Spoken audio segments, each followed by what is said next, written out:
Oh boy. What's good, everybody? AB Media 83 here. Can y'all hear me?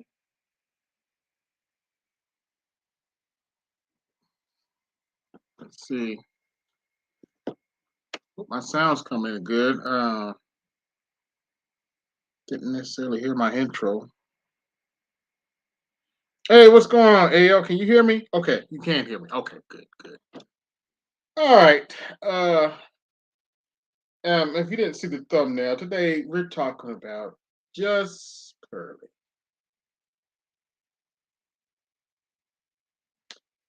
Really, y'all really gonna tear this space up over a white woman. Y'all gonna get in your feelings, jump up and down, bang your head up against the wall because a white woman interviewed a racist. This is what we're doing, black men? Really? This is what we're doing? I used to think I was crazy, but now I truly do understand.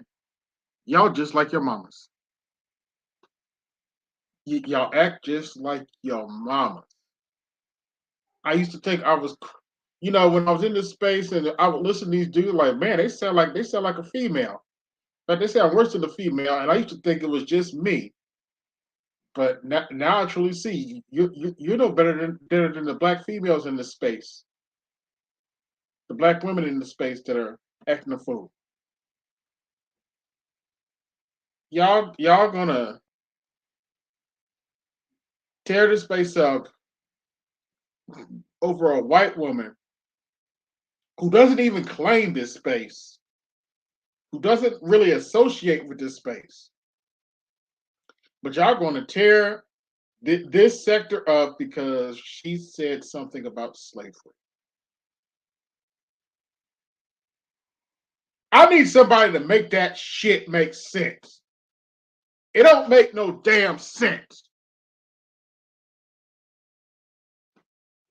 Y'all going to tear this space up because that white woman said something about slavery. Y'all going to tear this space up, this space that black men built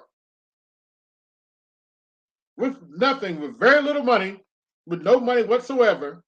You're going to tear this space up because Just Pearly said that Just Pearly said that the Roots movie may have been partially made up. Y'all really gonna tear this space up because she said that? Oh, by the way, you know who also said that? Dick Gregory. Y'all gonna sit up here and say y'all gonna sit up there and spit on his grave and say Dick Gregory's not pro-black with a straight face? I dare you. You gonna say that? Hmm? Dick Gregory said the same thing. But you Negroes acting a fool because Just Pearly said it? Really? Oh, it's you got your I got your panties in the bunch, and I'm using that terminology for a reason. The only reason some of y'all got your panties in the bunch is because the women are doing it. Because the women got their panties in the bunch because of what Just Pearly said.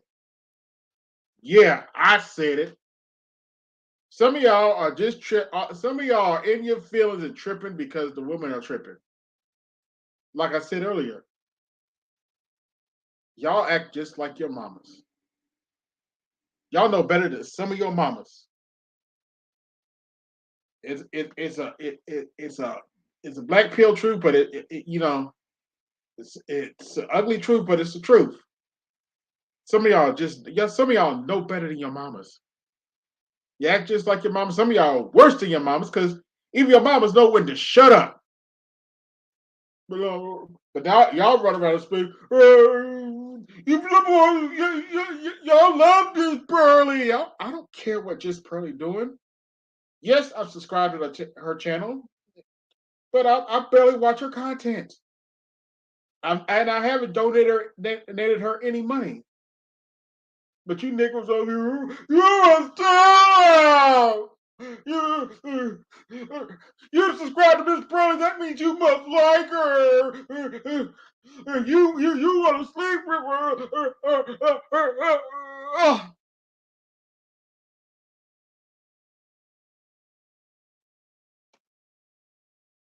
Some of you Negroes in this space are so pathetic.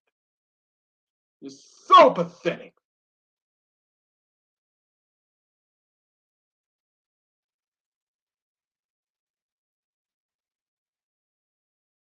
I don't like to cross that jackleg preacher, but he's right. What's wrong with you niggas? What's wrong with you?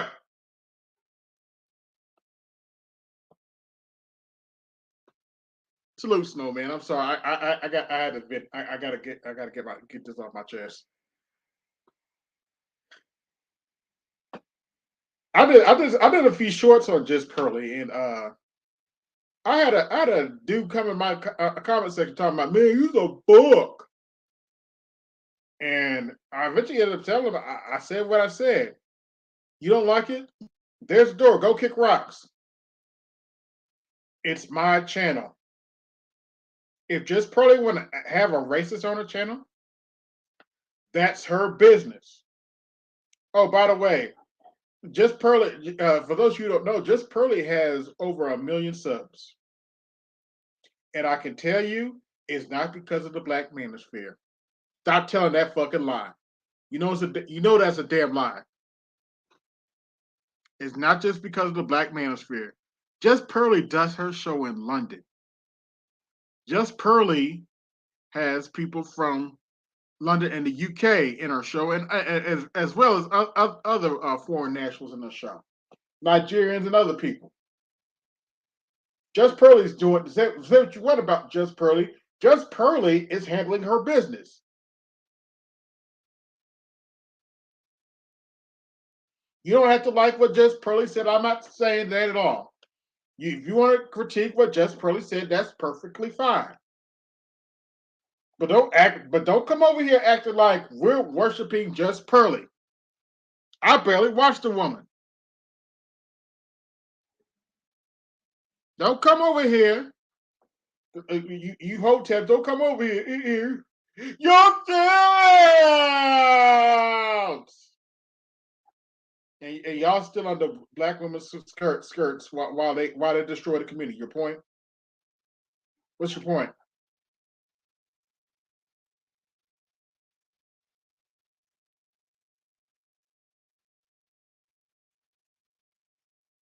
But yeah, I had to give my own 2 cents. By the way, for those of you just coming in, like, share, and subscribe, and hit the Cash App and support the show.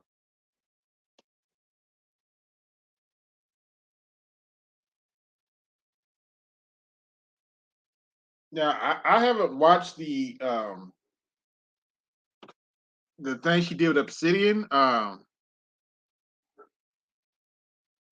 Obsidian does his thing, and I don't always watch his channel. I check in every now and then, but I don't necessarily watch Obsidian like that. But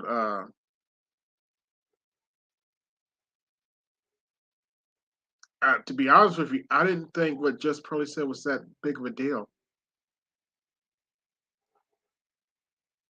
I mean, she sat down with a racist. So what? I was actually a little intrigued by it because he the for I'm not gonna butcher his name. Nick Fuentes. He actually gave game on how they operate.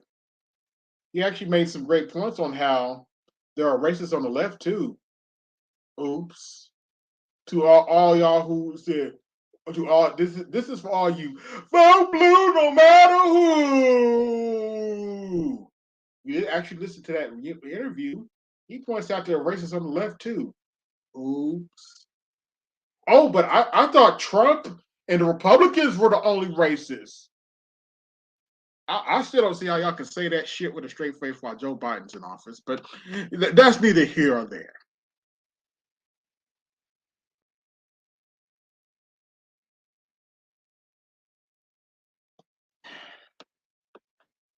But these dudes, man,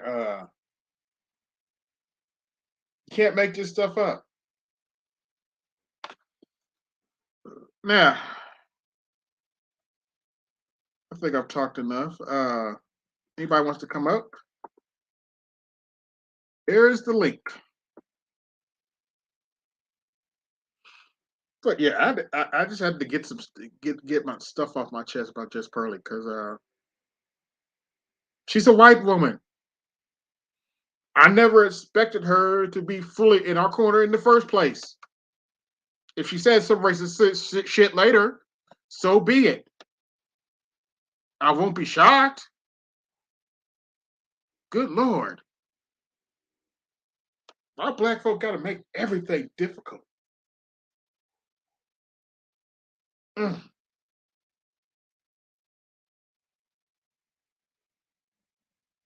But hopefully this Just Pearly stuff will be over in the next couple of weeks because I don't see what the big deal is. Snowman, how's it going? You know, something maybe before you, Oh snap! I before can't hear you. I'm sorry. Uh, Can you hear me? Crap! I can't hear you.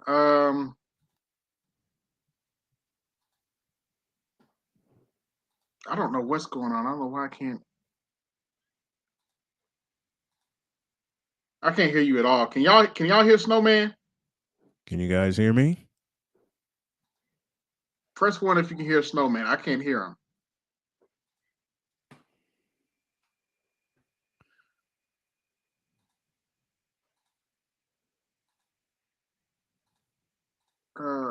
Crap. Hold on, let me try something. Okay. I'll be back in just a minute. Let me try something.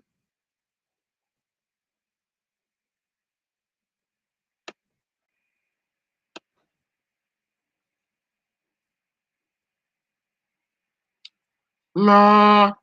Okay.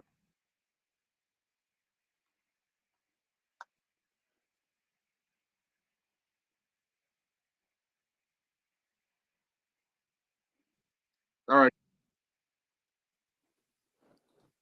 You you say something? Can you hear me now? Yes. Okay. One second. Yeah. Just Oops. open another tab. Oh, that on it. Now there's two of you. All right. That should fix that. Okay. Oh, damn. You know, folk gotta make things difficult. You know that. Yeah, unfortunately. You. We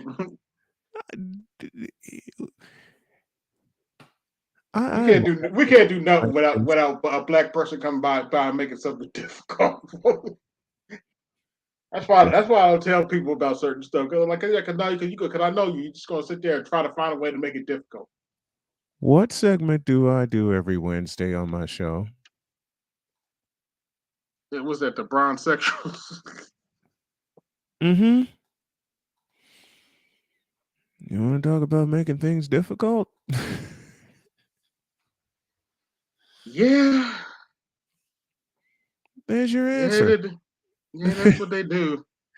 Well, let me correct my sentence. There's one of your answers. Yeah, yeah. There's one of your answers. Anybody who's familiar with me and has seen pictures of me and my wife, there's another one of your answers. What up, Artisan? Hey, what's up, artisan? Yeah, I had to get my own 2 cents. I was just on Angry Man's show talking Uh-huh. about it. Yeah, I gotta put my own 2 cents, especially since I got insulted in my own comments over the shit. You try to call me a buck. I was like, okay, I said what I said. How many times? Well, here's how the conversation went. I first said I commented to him, "Who you calling a buck?" And he said he tried to walk it back. Maybe I just misunderstood, and it's like He didn't no. misunderstand. I was like no. I said what I said. He's like, oh, I didn't misunderstand. I'm like, yeah, I said what I said. You don't like it? Go kick rocks. This is my channel. You Get know, over it. you know this. All right, here I go with the sounds again. Uh oh. All you have to do is tell him this. Ain't nobody got time for that. Yeah. I don't have time for it. And if they still want to create time for it, I'm loving them sound effects. I got to get. What's that? What kind of board you got? Sports Sounds Pro Sports is Sound Pro. yeah. That's just, sometimes I know I'm gonna make you laugh with this one. I'm gonna go old school. Sometimes you just think, You know what? Oh no, not Droopy. Makes me mad. Not Droopy. Oh, I gotta hear that again. Dude. Not Droopy. You know what? That makes me mad. Oh man. but doesn't it though? Yeah. And then the clock starts ticking. It's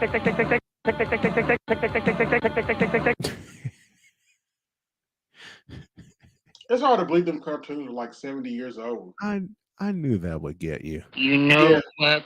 Mm-hmm. That makes me mad. Hey, say what you want about TikTok. You can still catch on them old cartoons on TikTok. That's what I be doing on TikTok. I gotta have them on my computer. Right. That's what I live by. That's what I. Well, Now, let granted, me use this sound. Let me use this sound for you. The guy that tried to walk it back basically tried to do this and take off. Yeah. Now, granted, I will point something out. The Tom and Jerry cartoons were very racist, but it is what it is. And a lot of Bugs Bunny cartoons were also, but yeah, when ABC got a hold of both, they just cut the daylights out of them and took away all the fun. Yeah, that's true. And then Cartoon Network got a hold of them in 1992, and all we could think of is the truth shall make you free. Yeah, hey Toya, but yeah, am I right? I don't understand why these dudes are have their panties in a bunch about Just Pearly Things. I'm like, she's a white woman who does a show across the seas. She don't even do her show in the United States, but we're gonna let her tear apart the black manosphere who's based in the United States, pretty much. My next question is the following: what in the all types of blue hell? Yes.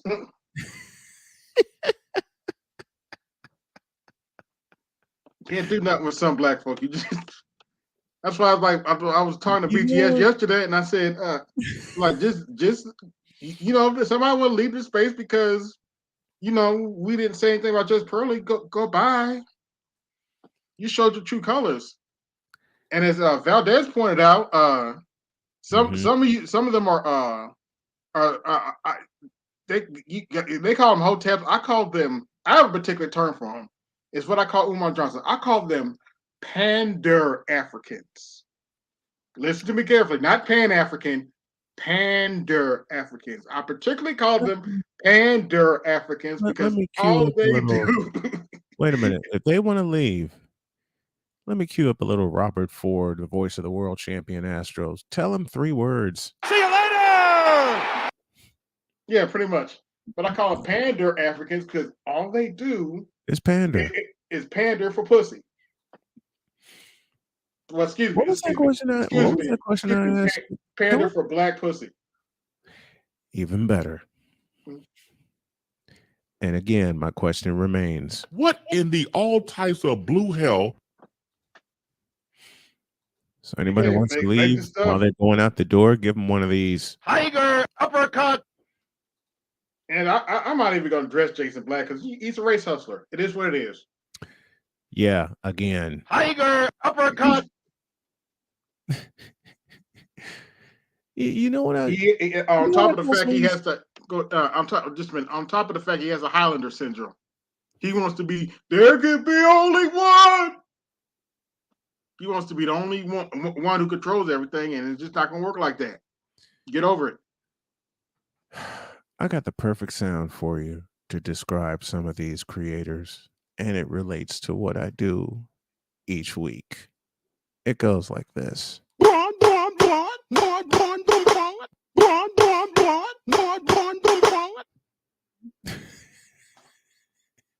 Yeah.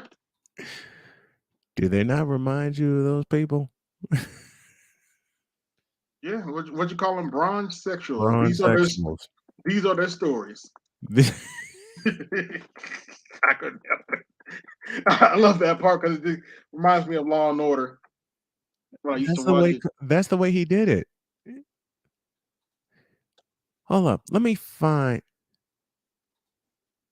No, I got something. I got something better. No, I can't do that one. Sometimes you just want to ask him. Bitch, are you for real? Yeah, you ain't lying.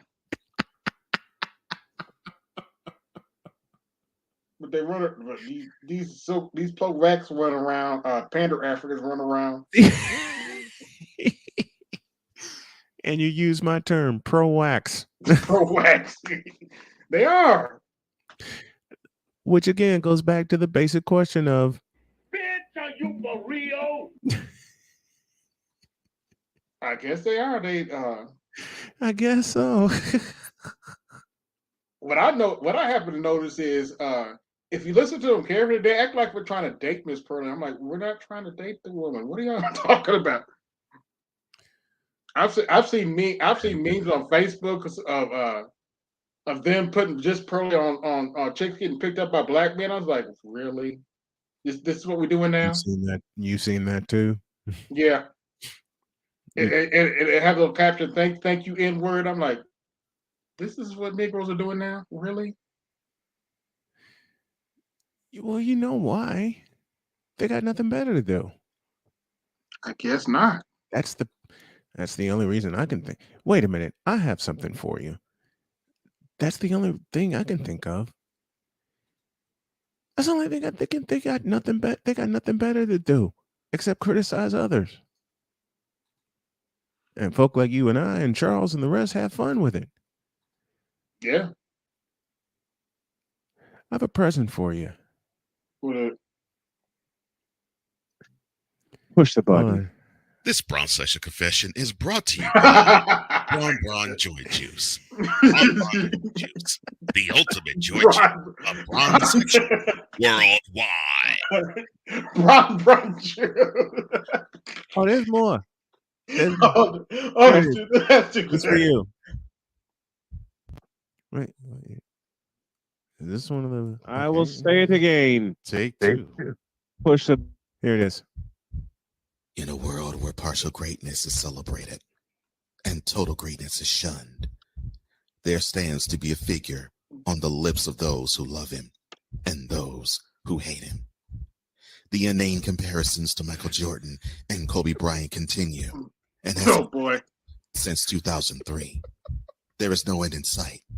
For the battle between those who unconditionally love and unconditionally hate him wages on. These are their stories.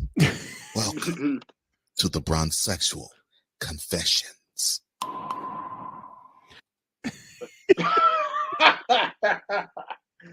Oh man, that's hilarious. You should have that. That should be your first sound you put in your sound base. These are your stories. Hey, I watched enough Law and Order. I may as well. I think we all have. Only reason I stopped watching SVU is because they went too feminist. Mm-hmm. Sometimes that's like sleep tonic for me and Jody. Mm-hmm. You notice they had to bring Elliot back. Of course. Saw that coming a mile away. It got stale. Jody and I will sit and watch Law and Order. We'll watch what else? Criminal Minds. Criminal Minds. Every time they have a marathon like that on, we turn it on and we don't move. Yeah. That should be the first sound I should send you. These are their stories. Law and order. Mhm. I know another sound I can send you What is it? with these people's brains going out of control.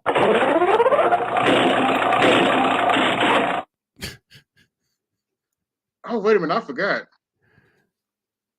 What let me see if I can find it. Wait a minute, I got something. Let's see, where's that? When I hear these Negroes talking about yeah, this is what I'm thinking about.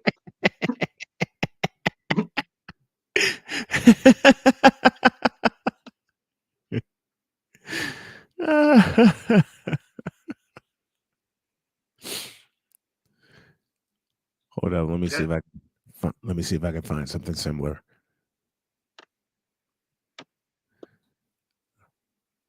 Because I got the music for that.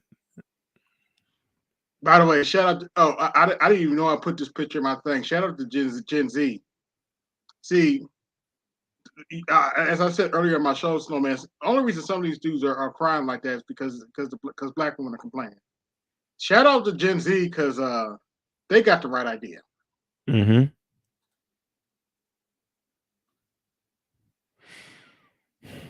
Can't make that picture up. You sure can. And they cute too. So look, I'm too. I just turned 40. I'm too old to lie. They're cute. They cute. They cute. What do you want from me? I don't date under 18. Let's not get twisted. But I'm gonna tell the truth. I don't date under 18. Let's not get twisted. Right. I'm gonna meet your parents before I even think about sleeping with you. I don't even play that game. I'm gonna talk to your daddy and your mama. Nope, I don't play that game. And you better have a good relationship with your daddy. I don't care if they separated. If you ain't got no good relationship with your daddy, you're off the list. Oh, so if they're off the list, that basically means You're out. Pretty much. Yeah. Now let me preface this: if your dad's passed away or something, I'm not talking about that. no. Right. I'm not talking about that. But I want to know: did you hear about that chick that killed her husband on Facebook? I might do a separate video on that. What in the blue hell? Oh no, you didn't say what in blue hell yet. I'm not. That wasn't even the bad part. Here's the horrible part: it's what she killed him over. What she allegedly killed him over. I'm afraid. Oh, you should be very afraid. I'm afraid. They got an argument because he's getting ready to go to work in the morning. Mm-hmm. Her and a grown mama in the house. Oh Wait dear. a minute. Let me say this again. Her and a grown ass mama in the house. Oh dear. She is mad at this man. He's getting ready to go to work. She is mad at this man because he didn't want to fix the kids' breakfast.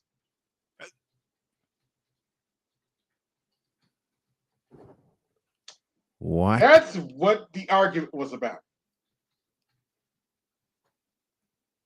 Shout out to Pink Book's lesson. This is where I got it from.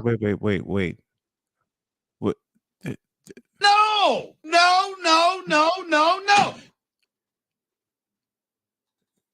She What? shot. Say that again. The argument was over. He didn't want to fix the kids' breakfast. He was about to go to work.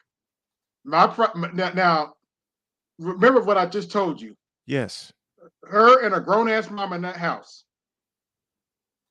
But he's about to go to work, make some money to pay the bills, and you're complaining about him fixing breakfast for children, something you and your grown ass mama could do. Easily do. Yeah. Once again. What?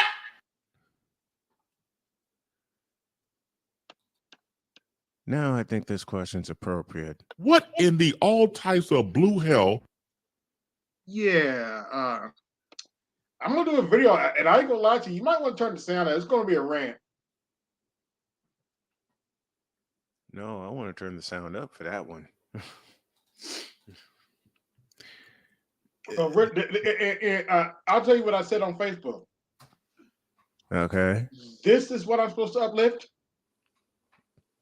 Sounds right to me. You know, this is what y'all want. Yeah, we need to uplift our black women. Y'all want me uplifting that? Now, mind you, remember I said her mom was in the house? Yes. Mama was in the house when she shot him in the head. And apparently the kids came in and saw it. Oh my God. Four children. Then she tried to cover it up and tried to say he was gay and stuff online. So naturally, she's going to because it was on Facebook Live. She's going to jail for first-degree murder. But you know, black women can do no wrong, right? Black women are angels, right? Black women are women. Here's my favorite one. Here's my favorite one. Black women are women of God, right? I got a woman of God in my house, and she swears more than me. And I love George Carlin. Let me say that again for those of you in the cheap seats at Old Market Square Arena. I got a woman of God in my house, and she swears more than me. Yeah. How do you like them apples? Yeah, remember I said woman of God. And you said, wait. What was the last one? A black woman can do no wrong? What? She's a woman of God? What? My next 4 words are the following. Who told this lie? I don't know, but they need to stop breaking them first 3 commandments. Did I say that? Oops, did I say that out loud? Oh, you think No, I don't put an oops in front. Don't put an oops in front of that. No, by the way, I said who told this lie. My next 4 words are Stay off the weed.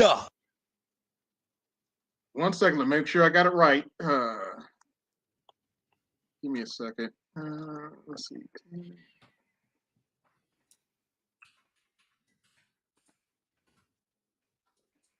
But yeah, they need to stop breaking the first 3 commandments.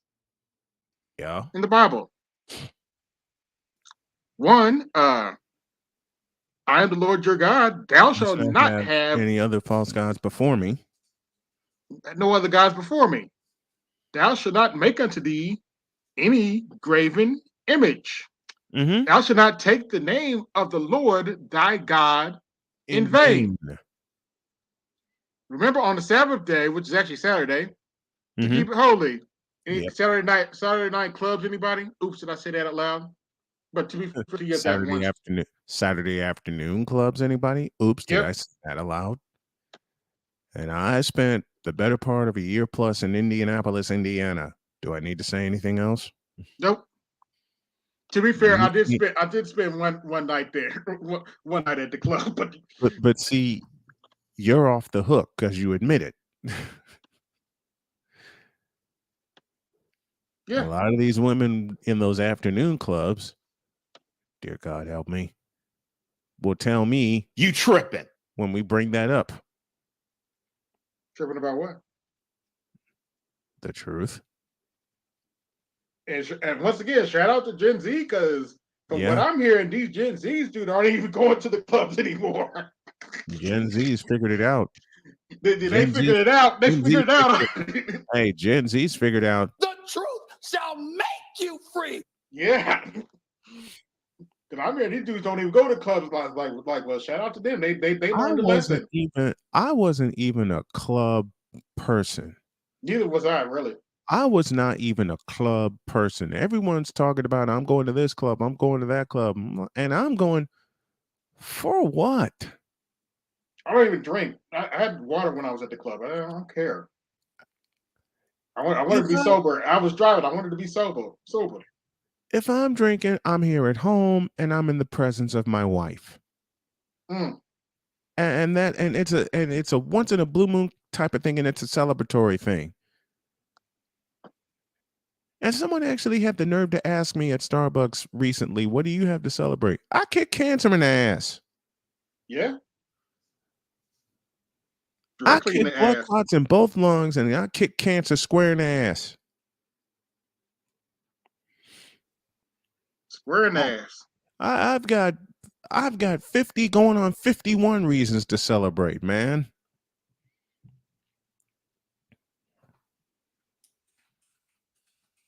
But people act. Peop- Don't worry. Once they're done with Pearl, they'll find something else to complain about. Oh, I know. And as And it won't take BGS long. and shout out to BGS, as BGS points out, usually around springtime, Yep. it's the death of the black manosphere going away. The black manosphere's gonna die. Happens every year. BGS is a nut, but he also tells the truth. Yep. BGS is a fucking nut. I love him dearly, but he tells the truth. So with spring being here, and with this Saturday being the Final Four, which signals spring to them, guess what they're going to be doing? Let me drop a hint. Got nothing to do with sports. Oh well, yeah. What else is new?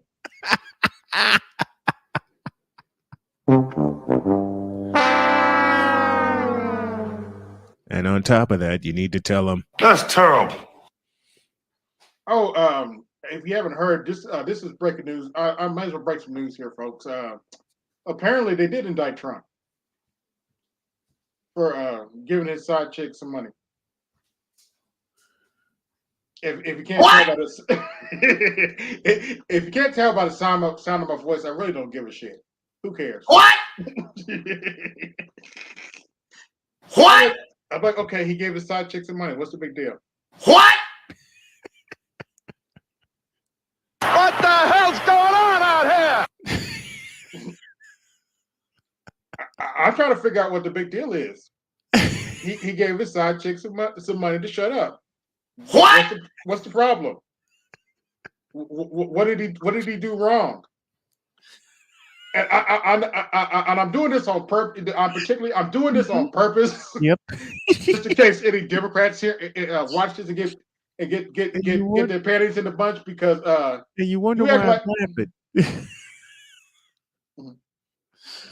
and you wonder why I'm laughing.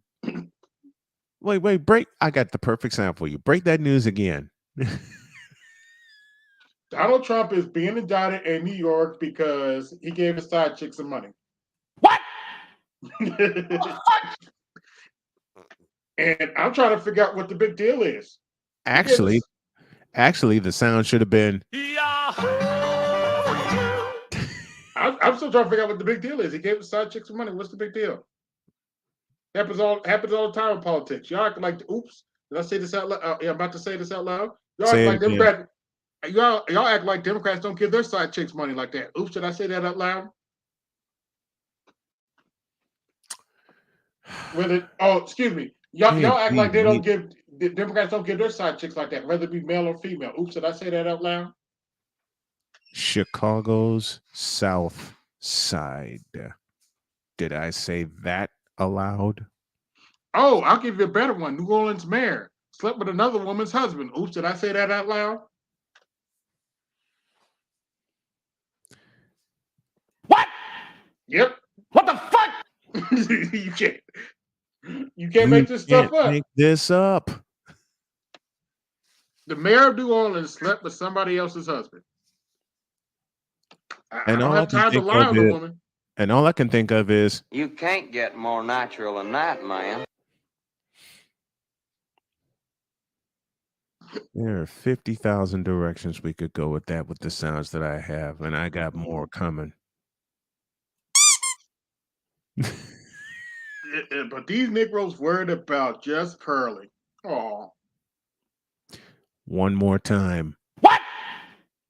What the fuck? That's all I could think of, man. Here their okay, here it is. Here their communita is going further and further in the pits. And they're worried about What? Further and further, the pits is already. I'll quote the Anger Man Valdez. It's a smoldering crater. It's already been hit by the meteorite. In other words, it's already been hit by a meteorite, but these Negroes still don't want to act right. Finish him. no, the there you go. That's for you. But these Negroes still don't want to act right. For those of you just come in, like, share, subscribe, hit the Cash App, and support the show. Please support the show. Please support my man AB Media. But yeah, I gotta start doing some more content and get my numbers up. And Same here. I've yeah, been. You know what I did? You know what? I didn't even do my show this morning. I was so tired when. oh really? Yeah, Jody went to work. I got a kiss. She's out the door. I fell back asleep, and I said, "Okay, I can get up in 20 minutes and get started." Uh-oh. Yeah. The next time I woke up, it was 2:00. Ooh. Yeah. It'd be like that sometimes. And I screamed at the top of my lungs. God damn! Yeah. Three people just left. Oh well. Y'all be all right. But go ahead. Their loss. Their loss. Oh, this is for you. To those who left. Oh, Nelson from Simpsons. Yes. Huh? Yep. How long the Simpsons been on? 30 some odd years? 31. Wow. 31. Can you believe that? No, not really. Me neither. I laugh because when I go to the just some personal information here. When I go to the dialysis center, some of my techs were born after 2000. so and especially now that I'm 40, I'm sorry, if you were born after 2000, I reserve the right to say to you, "Oh, you still a baby." I know I got the right to say that. Like, "Oh, you still a baby." Because I shouldn't even be. Look, I know I got the right to say that. I shouldn't even be here. You still a baby. I'm old enough to be your daddy. Shoot, if I had made a couple moves in high school, I may have been your dad. I could have been your daddy, but right. I didn't make those moves. I tell you, the high school I went to North Central High School. If you don't know where that is, oh, I know where it is. I tell people this all the time. Just I don't want to get too religious on here, but it was the Lord that I made it out of North Central without fucking anybody. I don't know how I did. LORDT. Yes. It was the Lord that I made it out of that school without fucking anybody. And if I had taken the right girl to prom, it may have happened. You know what? I share the same story. Because I went to Fenger High School on Chicago's South Side, and I'm thanking the Lord every day I made it out there. I made it out of there without getting anyone pregnant.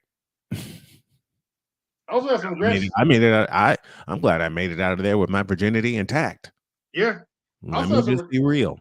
I'm happy I made it out of that joint with my virginity intact. Also, let's not get twisted. I made my share of mistakes too. Oh yeah, same here. I turned down a chick, and I found out later she's now somebody's preacher's wife. I'm still kicking myself for that one. I was like, oh man, I'm kicking myself. Again. Yep, I'm kicking myself for that one. I only turned it down because I was taking somebody else to prom. I was taking another after the prom that I don't even want to mention. Oh, you about to use that thing again? Kid you not? Midday, in the middle of the prom day, she tells me, "Oh, I'm going to date a whole bunch of other guys before I really start dating you." Finish him. Nah, I Wait a finished minute. her. She didn't see me Wait, for another 12 years after that day. wait, After wait, that day. wait a minute. Wait a minute. Wait a minute. She said what? She said, "Oh, I'm going to date a whole bunch of other guys before I get back to you." Goodbye, baby. That's what you Oh thank no, you. oh no, that's not even the icing on the cake. I haven't even got to the icing on the cake yet. When we got Ice back in the the cake. limo, Ice the cake. when we got back in the limo, true story. She got dressed in front of me and was trying to hide all her shit. Fortunately, by that time, I was so fucking Back turned. up. Back up. Yes, Back sir. up. Back the fuck up. Back the fuck up. Yes. I don't have time to Borrow lie about from the this great shit. to borrow from the legendary Al Michaels. She did what? The bitch got dressed in front of me. True story. Where is where is While it? she was Where, trying to cover up all her private parts, talking about, you don't worry, you're not going to see anything. Fortunately, by this time, I was so turned off it didn't matter. Just didn't matter. let me try this Thank you, again. All-Star Greed. Simpson's 34 years old. 34. She did what? She She got got dressed. She got dressed in front of me.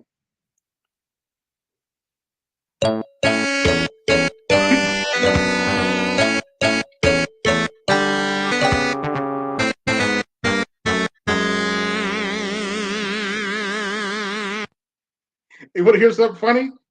I heard she what's got that? married. I heard she got married later, but here's the funny part. I feel sorry for him. I'm just saying. That's what sorry happened. Sorry happened. I feel sorry for him. To be perfectly honest with you. Jim Carrey? That's a spicy meatball. I ain't watched that movie in so long.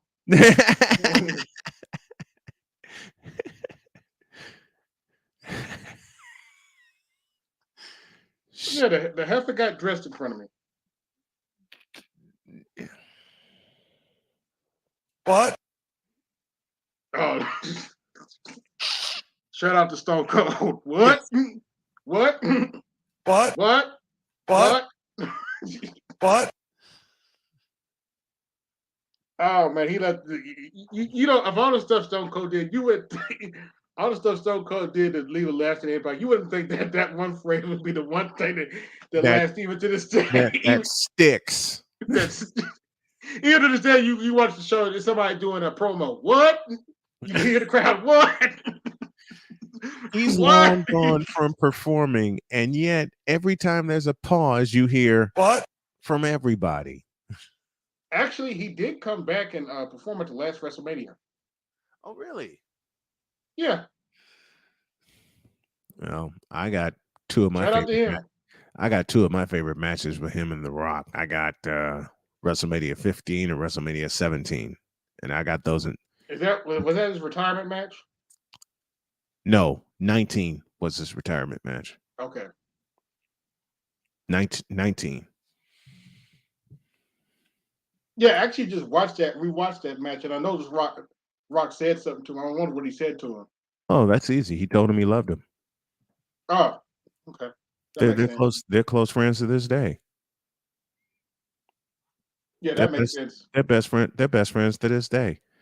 You know, and Austin said, "I'm glad to be doing this for you because that's the first time Rock's ever beaten Austin at WrestleMania." Yeah. Oh, Austin said that in an interview that he owed Rock. He wrote one of the reasons he did it because he owed Rock a favor. He owed him one. He owed him that. He owed him that. And he said, well, unfortunately, because of his injury, his neck injury, he had to retire. Yeah. That's He the was reason he supposed retired. to retire. He was forced to retire. I actually like watching wrestlers in interviews now. Now that the business is exposed, it actually makes it more fun to watch. Yeah. But those two, they always had fun. Yeah. They always have fun though. You know who does the best shoot interviews to me? God rest his soul. He's not with us anymore. William Moody, otherwise known as Percy Pringle, and Paul Bear. yes. I could never get that right. Oh. His But entrance to he has some. WrestleMania 20. He has some of the best shoot interviews. Yeah, he did. Gave a lot of insight. Mm-hmm. You would have never thought that him and Sonny used to got into it. Yeah. Him and Tammy Snitch. I was like, oh wow. Couldn't You would stand never it. think that. He also revealed Undertaker's secret. He doesn't like cucumbers. I was like, wow, Right. that's so wrong. Oh, I got a sound for you. I haven't cut it yet. Mm-hmm. But and we talked about cartoons earlier. Let me find it. Now, folks, the sound I'm going to play for you can be related to the horror that's in the Black community right now. And I'm talking about the argument between Black men and Black women. It goes like this. You're out. Where do you get that malarkey? I'm safe. I said you're out. I'm safe. You're out. Safe. Out. Safe. Out. Safe. Out. Safe. Out. Safe. Out. Safe. Out. Safe. Out. I say you're safe. If you don't like it, you can go to the showers. Okay then, Doc. Have it your way. I'm safe. Yeah, that sounds like an argument between us and Black women. What do I say often on my morning show? And you've heard me say it. Find the lie. You're out. Where do you get that malarkey? I'm safe. I said you're out. I'm safe. You're out. Safe. Out. Safe. Out. Safe. Out. Safe. Out. Safe. Out. Safe. Out. Safe. Out. I say you're safe. If you don't like it, you can go to the showers. Okay then, Doc. Have it your way. I'm safe. Yeah, make that stuff up. You can't. You really can't. Now, I already know what I'm going to get met with. Oh, man, you tripping. You ain't seen tripping yet. 'Cause I got some stories I could tell just in the last 5 years of being married that'll expose the community. I already told the one about when Jody and I went to Cookout in Durham, North Carolina. I didn't tell you the one where we got totally ignored at Denny's the second time we went there in Henderson. Damn, not even an interracial couple was safe at Denny's. What'd you say? I'm sorry. I had not even the interracial couples were safe at Denny's. I thought it was just Black people. Let me tell you what happened. Go ahead. I'm sorry. You could listen, and I know why you. Everybody has a Denny's story. Every Black person has a Denny's story. I'm sorry. Well, here's my second one. We go to Denny's for lunch. Figure get out for a while, cut up, have a little fun. I'm going to use some words I rarely use, but I'll use them in honor of my wife because she used the same ones. Do you know this black heifer kept walking by us? And she was we were in her section.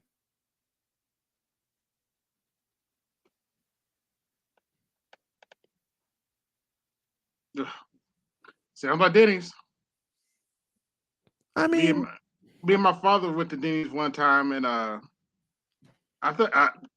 think they set like 4 or 5 people before we even got some water.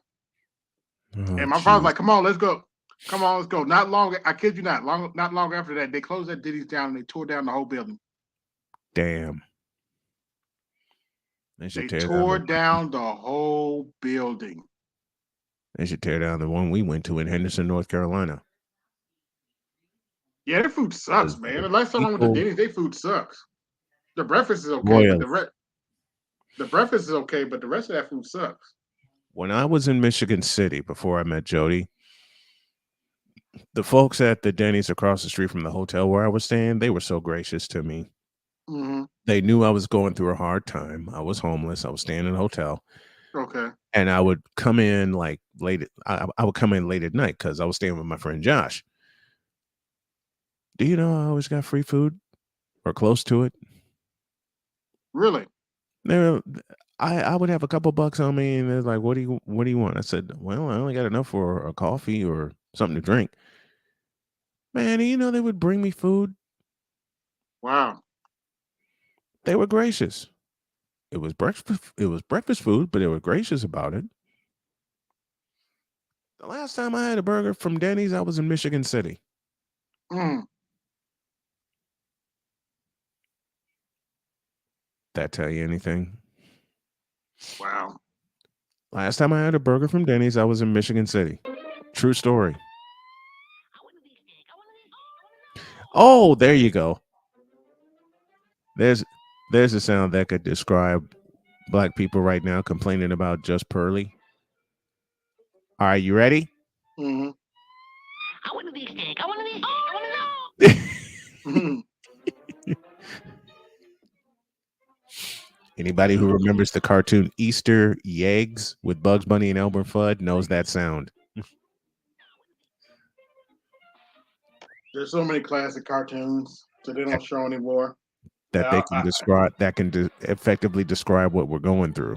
Yep. Yeah, make this stuff up. No, you. And here's the sound again. I want a big steak. I want a big steak. I want to know. The women walking around going, "I want an Easter egg. I want an Easter egg," and that's us going, "Oh no!"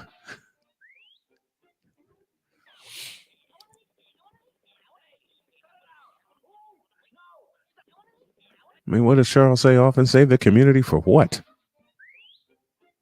What community? Thank you.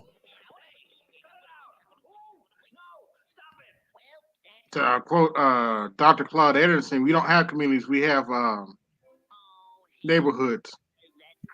Yeah. Lion 917. I'm so damn tired of these emotional ass people over this girl. Lion, if you've seen some of the comments that AB and I have seen, and some I've turned off. Yeah. You know why I'm playing some of the cartoon sounds I'm playing.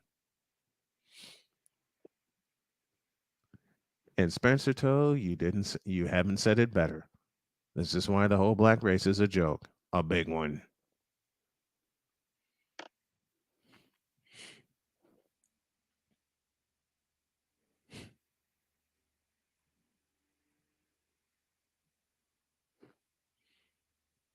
No, I ain't bleaching my skin. I love my skin. I'm good. Here's a sound that could describe what we're going through.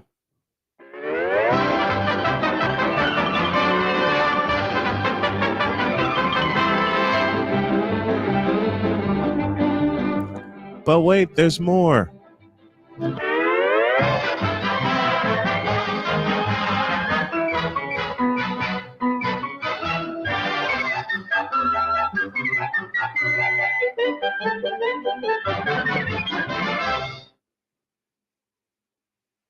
Am I somewhere on target?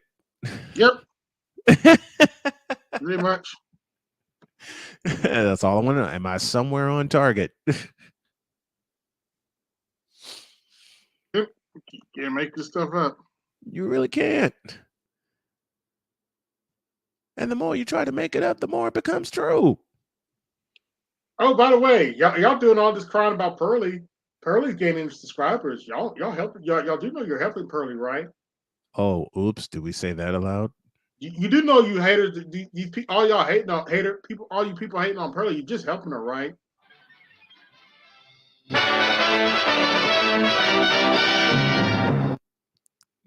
There's your fanfare for that statement. Mm-hmm.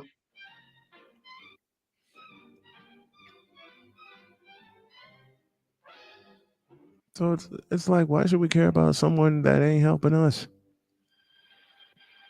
Yeah, she's doing her own thing, minding her business. I'm sorry. Could you say those last 3 words again? She's doing her own thing. She's doing her own thing, minding her business. She don't even claim the black manosphere. But we got knuckleheads that are, you know, trying to slip under her skirt. Trying being the operative word. Yeah. Trying being the operative word. And I said that right. Word. And you know, I think that's the reason some of the other reason these dudes are crying about it, because well, that's easy. They you know, they weren't, and it is what it is. I'm like, okay, just okay, if you like her, go, you know, get her DMs and holler at her, or do something to contact her. I don't know. That's part of the reason I laugh at this. I'm like, and I think about how those guys are thinking. It's just like you said. Like I'm happily taken. Who the fuck are you? She's a nice looking young lady, but you know, she's not necessarily my type, but she's a nice looking young lady. She might give you a shot. I mean, she's as young as my kids. Hey, what's good, brother? Good seeing you. Who's coming? Art New Stall. Art New Stall in the house. Let's see. What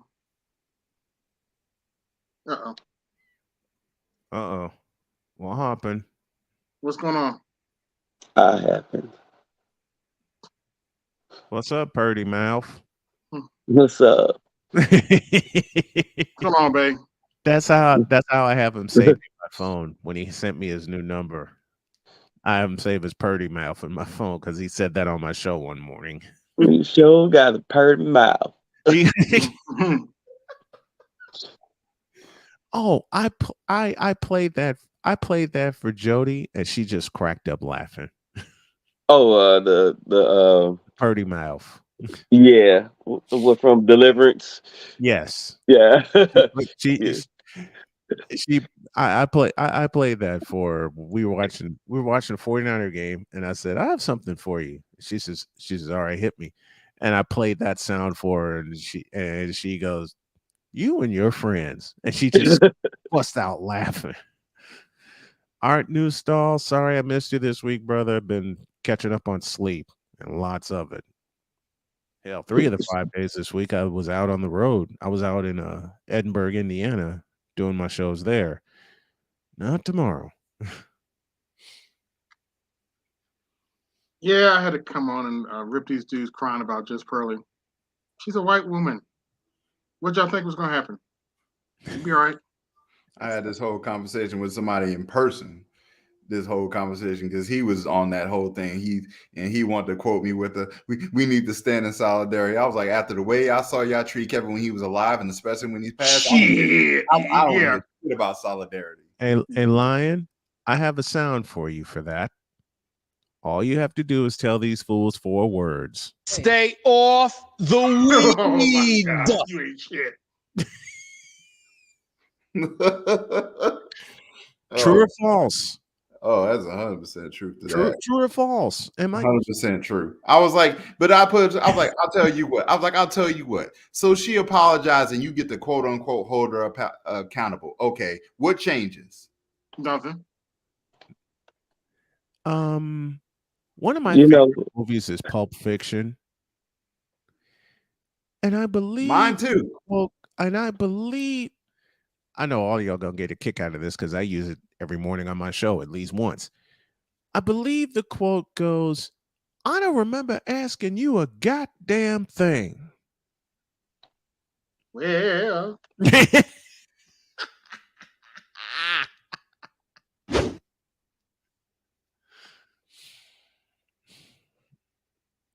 Yeah, it's just I'm over this. I'm over this bullshit. I'm over this white girl. At this point, I'm sick of Pearl. Because I'm just sick of watching other Solo TV is back online, and I ain't seen this motherfucker in a year and a half, and he going in talking about this crap. Well, you have to understand something here. Did you say Solo TV is back? I'm dead ass serious. He's been popping up my algorithm since yesterday, talking about this stuff, reacting from O'Shea, reacting from Jason Black, talking about the same thing. I shit you not. And as I said earlier, I'm not even going to address Jason Black because he's just a race hustler. There's nothing else to be said about him. My next word is what? Wait, stop. Did you just call Jason Black a race hustler? Yes. Based on what? Based on his TBA show. His TBA show. Based on the show, that's it? That's all you got? Just this show? What else you got? Because do understand, me and Jason Black, I don't like really rock with him. You know what I'm saying? But if you gonna throw some dirt in man's face, you actually need to have dirt in your hand. You know what I'm saying? So that's all you got because of his show?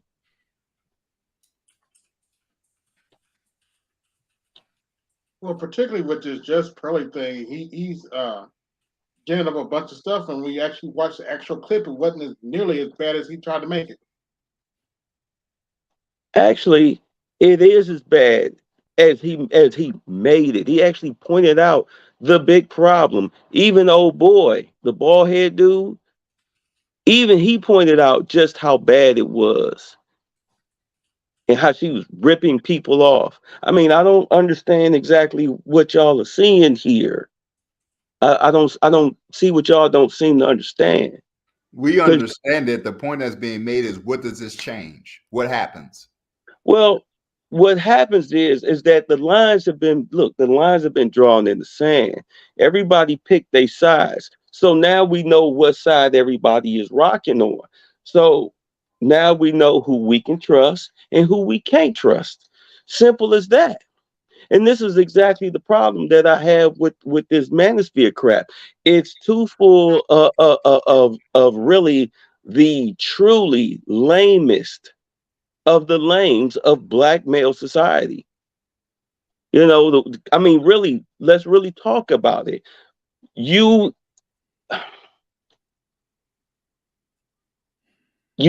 I say you, I mean this in a general sense. But you let a white girl who knew flat out that she would not be a hit here in America. Because who was in charge of the manosphere at the time that she called herself trying to get into the manosphere? The black manosphere. Who was in charge of it? Who was the gatekeeper? The only two people she talked to of the black manosphere is Kevin. He was alive, and sitting after he did his show. Okay, that wasn't so after she blew up. Okay, Obsidian is a loser. We all know this. Okay, and Kevin, no way in hell, if Kevin was alive right now, no way in hell would he endorse a white chick talking about black relationship issues. And see, y'all kind of missed the whole play here. Well, that's the thing. That's the thing, babe. She doesn't really talk about black relationships. She talks about relationships in general. It's not just black relationships. With the majority sitting on that couch. Who sits on that couch? Most of those women are from UK in Britain. Yeah, what color are they? Stop playing games. They're black. What is this supposed to change? They're black. Those are black relations. This is exactly what I'm saying. She went overseas to do that because she wouldn't have hit right here. Okay, because them colonized Negroes over there don't know any better. They don't know any better. And as you can see, you got this scraggly old crusty ass auntie chick. And what's her name? King whatever. These goofy cornball Negroes who starving for money over there. That's why she sat up there and said, my Africans over here, they work 10 times as hard. Yeah, because you know why? As old dude, the bald dude was exposing her contract. What the hell you mean? You only gonna give me what, 30% and talking about something that's the top tier. And he asked her, what does King whatever and Auntie get? Like, oh, they get because they get low, they're low tier. Because they don't, nobody cares who they are. They only get 10%. 10%. But she got, he said she got them working 8 to 10 hours a day doing their quote unquote show while she collects 80, 90% off of their labor because they're just happy just to have a job, just to get a check. Auntie looked like a retiree who got nothing but fucking liquor and cigarettes littered all over her damn coffee table at home with cat piss everywhere, just happy to get some extra income. And the King Richard dude or whatever, I mean, look who he's dating. Some white chick or Italian chick. This nigga love him some white pussy. Okay, I don't really follow King Richard like this. No, I'm just saying. I ain't got no problem with interracial relationships at all. But understand the play here that's going on with what that girl is doing over there. She's taking advantage of those people. And if they choose to still, and after everything that's been said by what's his name, by Sarah Garfield, because I watched that video, if they choose to rock with her, then let that be their choice and let them live with that. I'm letting them do that. What else can we do? Nothing. The same thing we did. We have virtually nothing to do with her success now. We did nothing. We had nothing to do with it before. We got nothing to do with it now. So it goes back to my question. So let's fast forward. She gets canceled or whatever, or everybody walks away. Okay, what changes over here? It's not about her. It's about us. I didn't watch that girl's crap. Soon as I saw her, the first time I saw her, I was like, who is this bitch? I wasn't watching her. I pointed her out. And y'all stood up there and defended her off rip. So if it's about us, then let's make it about us. What's the point in talking about her? We're making it about us. That's what, but y'all sitting up here acting like she ain't said or did nothing wrong. Like, what the hell? Like, really? Like, this is exactly what I'm talking about. Y'all have drawn the line in the sand. We don't care either way. Hold her accountable, cancel her. We do not care. It ain't about her. It's about y'all. Why is it about? So what does she have to do with us? The problem is what's wrong with you niggas? Not a goddamn thing. Clearly something. If you sitting up here holding some 25-year-old white girl up on the pedestal and then protecting and defending. Wait. You're sitting up here. Wait. Y'all sitting up here protecting her, defending her, and we looking at y'all like, what is wrong with you niggas? Like, why are you protecting this white chick? I'm asking you a simple question. You're doing it right now. How are you protecting somebody when we say if you want to cancel her, take her off YouTube, we don't care? How is that protection? Yeah. How is that protection? Wait a minute. What did you just do? I just said if you want to cancel. What did you just do earlier when you asked me? When you asked me, well, what we gonna do? I said, what happens if you cancel her? I said, it's not about her. I keep saying that. It's about you, the individual. It's about you. You as a black. I don't give a shit what happens to her. So what does it matter to me?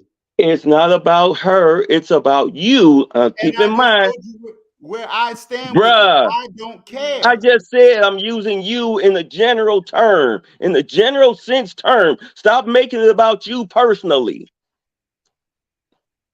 Okay. I said that from the very beginning, didn't I? When I first said you, and I said, well, let me correct that. I'm using it in a general sense. Did I not say that at the beginning?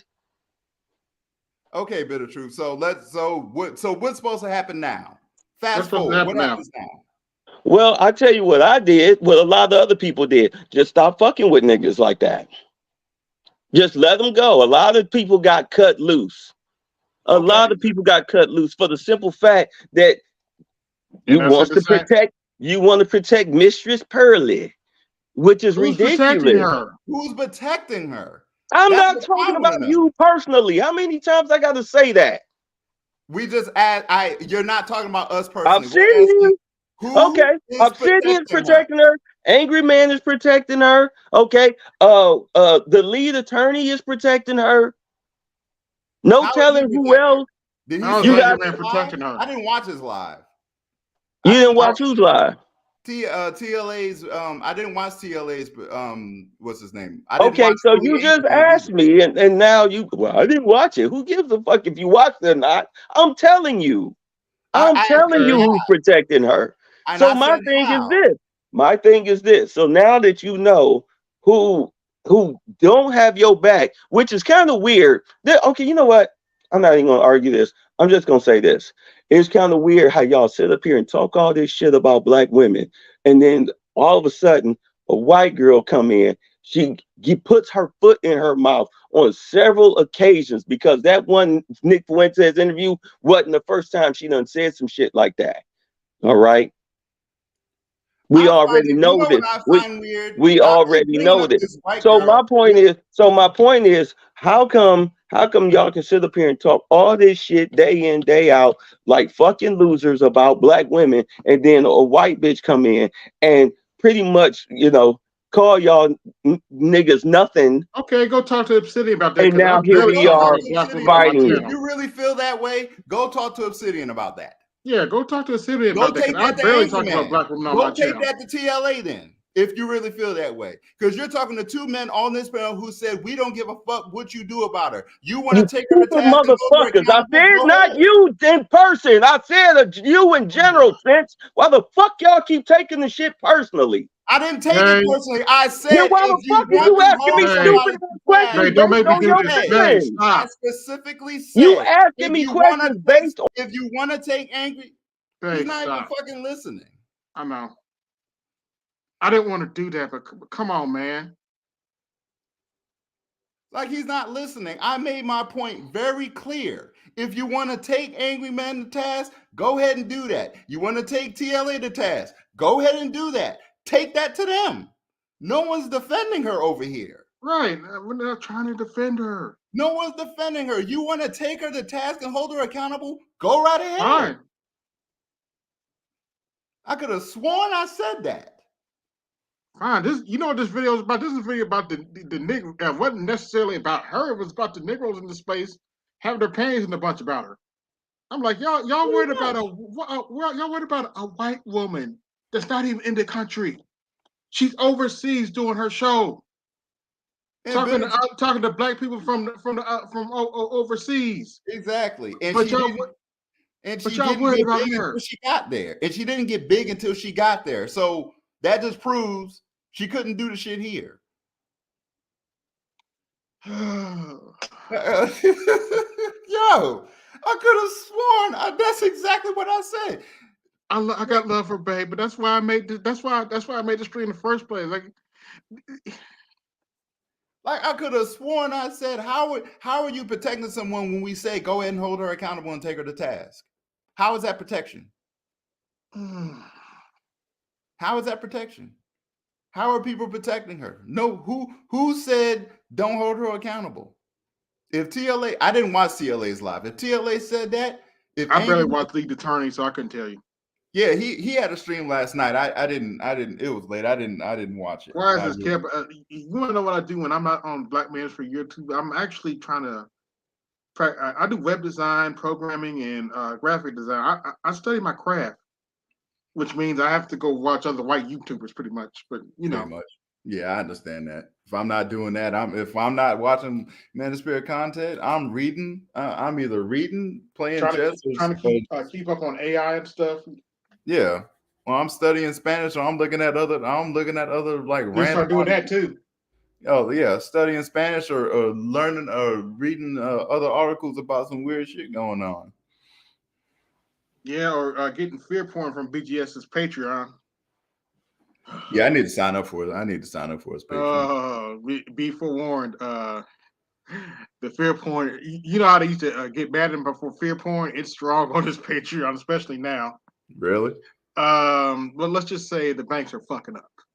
Yeah, I've been hearing about that. I've been actually reading about and seeing about that. Like, yeah, they are. Yeah, they're really fucking up right now. And I'm sure the banks are just going to shift blame to the government. Hey, what's going on, brother? Hey, what's up, AB? I didn't want to do that, but damn. I'm glad you did. I didn't want to do that either. I don't like arguing, especially not about this shit. This is not worth it. This is not. I'm with you, Desmond. She's a useful tool. What are y'all doing? But that's the thing, though, because what I'm noticing is that the guys act like women when it comes to this subject. Yes. Yeah, I'm noticing that. Yeah, and it's I very said emotional argument. Everyone's I said at the making beginning of my stream, emotional- I used to think I was crazy when I would peep game, listen to dudes from this spot. I used to think I was crazy. Like these dudes sound like their mama. Yes, they do. I used to think it was me, but now I see it. Now it's so obvious you can't even hide it. You can't. I You like gotta this. call it out Really, now. this really brung out the emotion in like. Honestly, it's sad to say it. I've been seeing men more emotional about this shit than women. Yeah.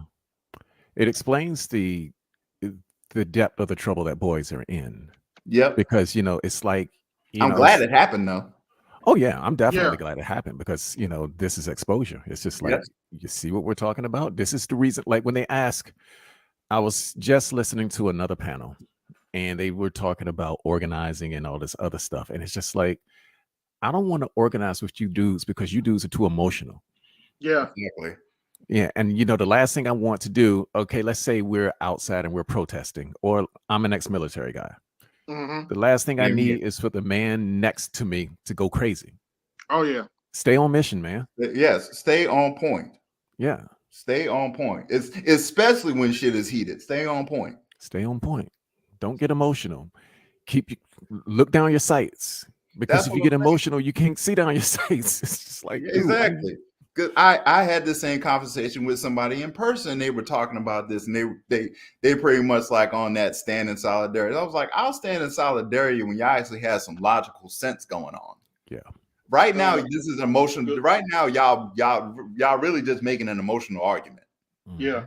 That's all it is at the end of the day. Yes. Don't come to the men who are indifferent about her and complain about the dudes who are actually defending her.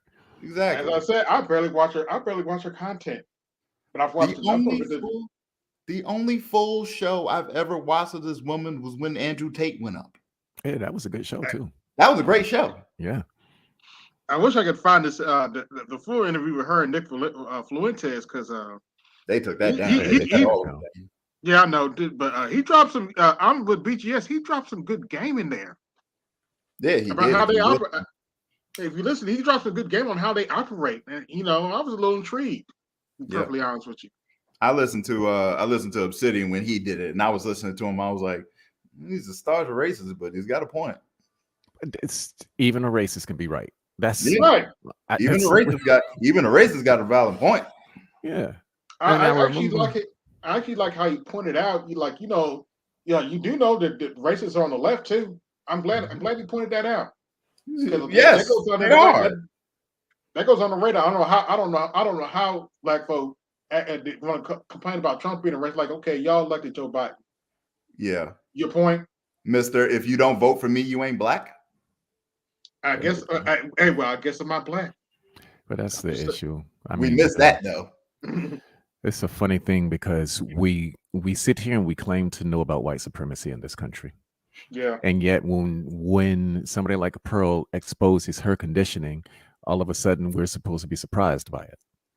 No, I'm not surprised by what she said or her position on this stuff. She's conditioned to be as what she is. In fact, she grew up under a wealthy father. How can she be anything else? Exactly. Yeah. She's doing what she's supposed to do. What's the big deal? She didn't even grow up in poverty, which means she would be even more exposed to it. Yeah. And I'm not going around saying she's the smartest person ever. There's some stuff she could probably do more research on, but she is who she is. She is who she is. She is who she is. Yeah. And you want to hold it, and that's the thing that gets missed here. I'm like, you want to take her to task and hold her accountable for it? Sure. She's an adult. That's fine. That's valid. Mm-hmm. Sure. But we're not going to sit here and act like everything's going to be okay between us, between black folks. We're not going to sit here and act like everything's going to dissipate in a day. Once you've done taking her to task and doing whatever you want to do, you want to get on the cancel train or whatever it is. We're not going to sit here and act like our issues are just going to be resolved.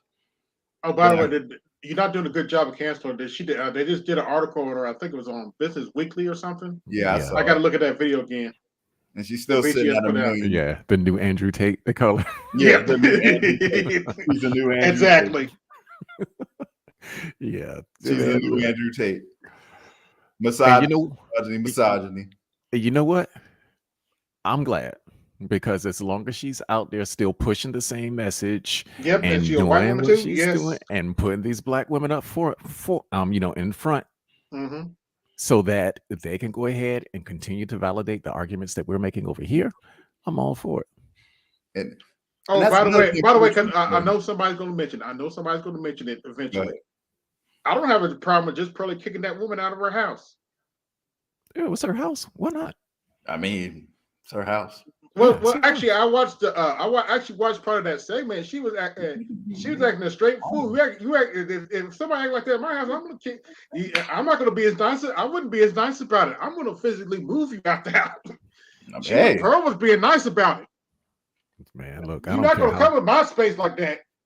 I don't care how friendly you are. I don't care how angry you are. When I say get out of my house, it means get out of my house. If I have to do it with a smile on my face, you can come up to me and say, "Hey," shake my hand. Well, like, "Hey, how you doing? Get the fuck out."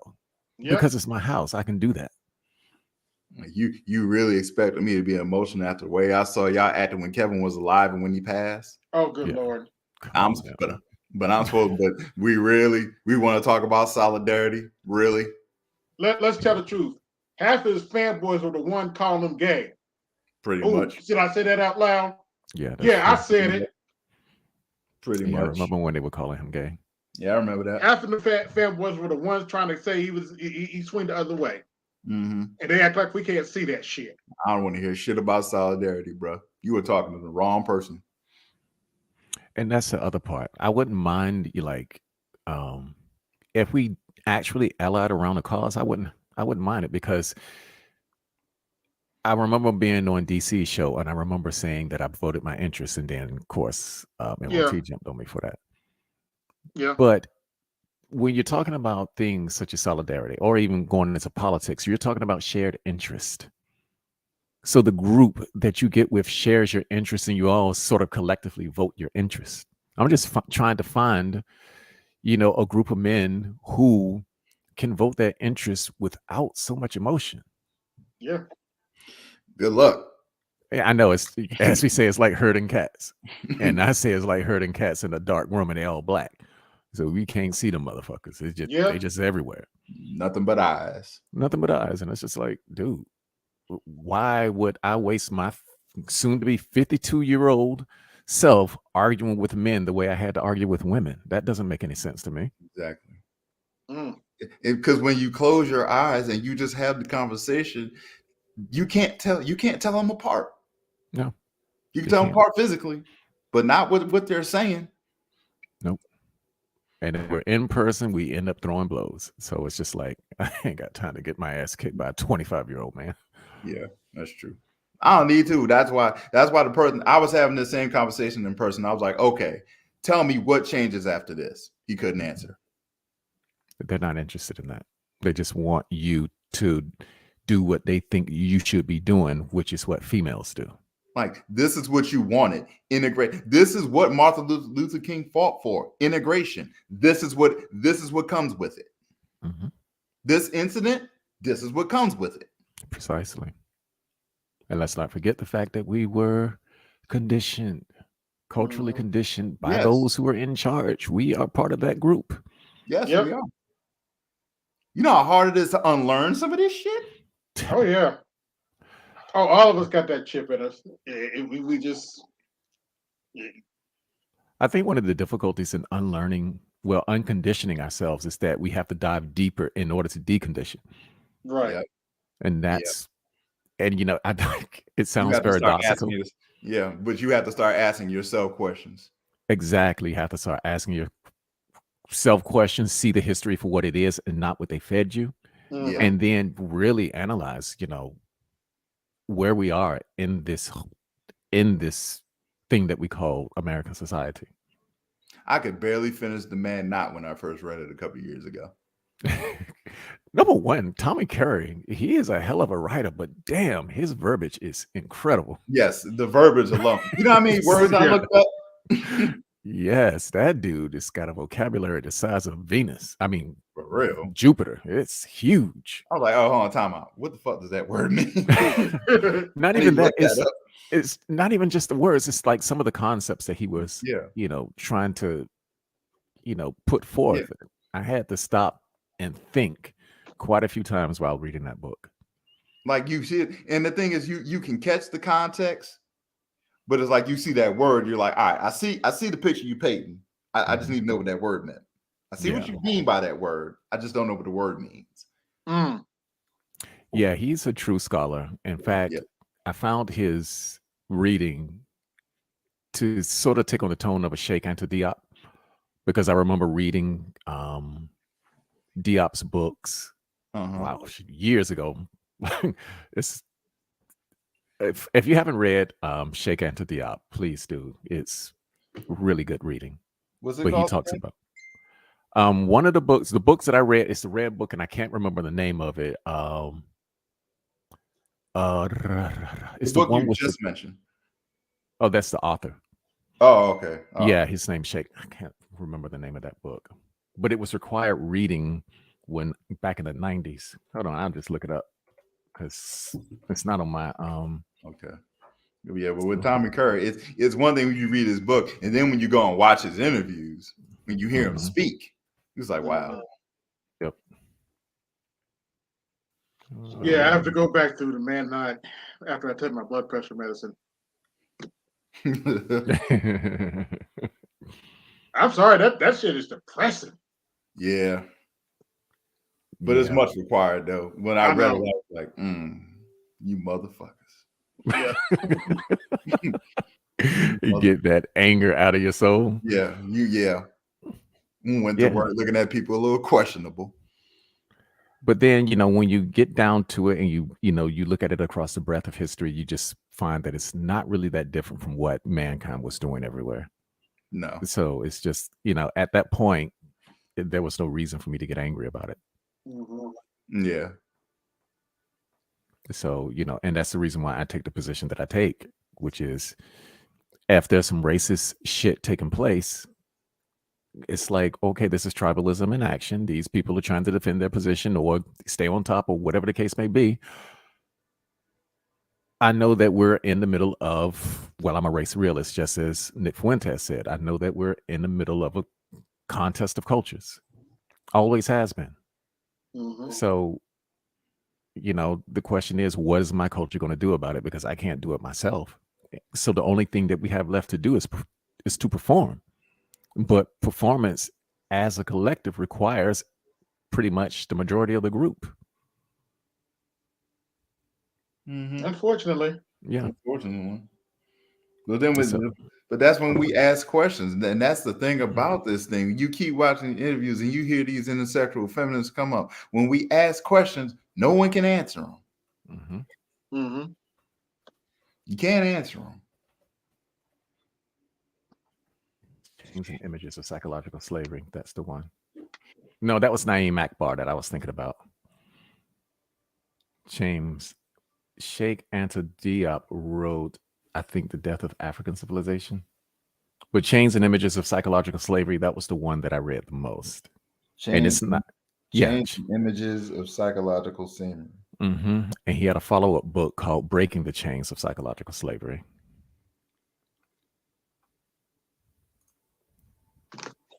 Okay. Yeah. So he, the stuff that we're talking about, the chip, it's nice to know that Black scholars were talking about this for decades ahead of us. No, I found it. Mm-hmm. Yeah, I'm still going through what's her name's book, Richard Reed's book, Men of Boys. I've been hesitant to read his books because I saw some of his interviews, and while I'm going to start reading them, some of his solutions are just troubling. Yeah, he has the right diagnosis. His solutions are he has the right diagnosis, but his solutions are more on the egalitarianism thing. Yeah, I know. I watched his interview. He did a recent interview. He sat down with Rolo and somebody else, and I sat and I listened to him, and I was like, "You understand what's going on, but you still want to make women feel better." That's where we differ. I'm like, if women are doing so well, why do you care about focusing on boys? Mm-hmm.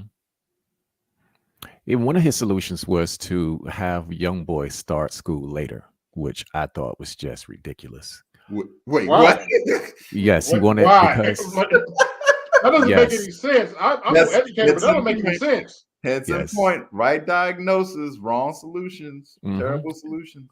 Because the thing about it is this, he actually, you can find an interview where he says that on YouTube. He stated that boys should start school maybe a year or two later than girls for whatever reasons he came up with. And my response, the response that I was thinking was, look, we already have a method that works. Separate the boys and the girls. Plain and simple. The boys don't have to start school later. Yeah. Just educate them separately. Exactly. Yeah, if you look at the all boys schools, they graduated like a 90-some-odd% rate most of the time. Men teaching men. I hope that video don't get out that BGS did about white girls being better, raising better black boys. Ooh, I hope that. He didn't release that video. He didn't release I listened to that video. I was like, ooh, you throwing a grenade. You throwing a grenade up in there. The data doesn't lie. And it's sort of like what FD Signifier was saying on Bernard Rally today. He was on there today too?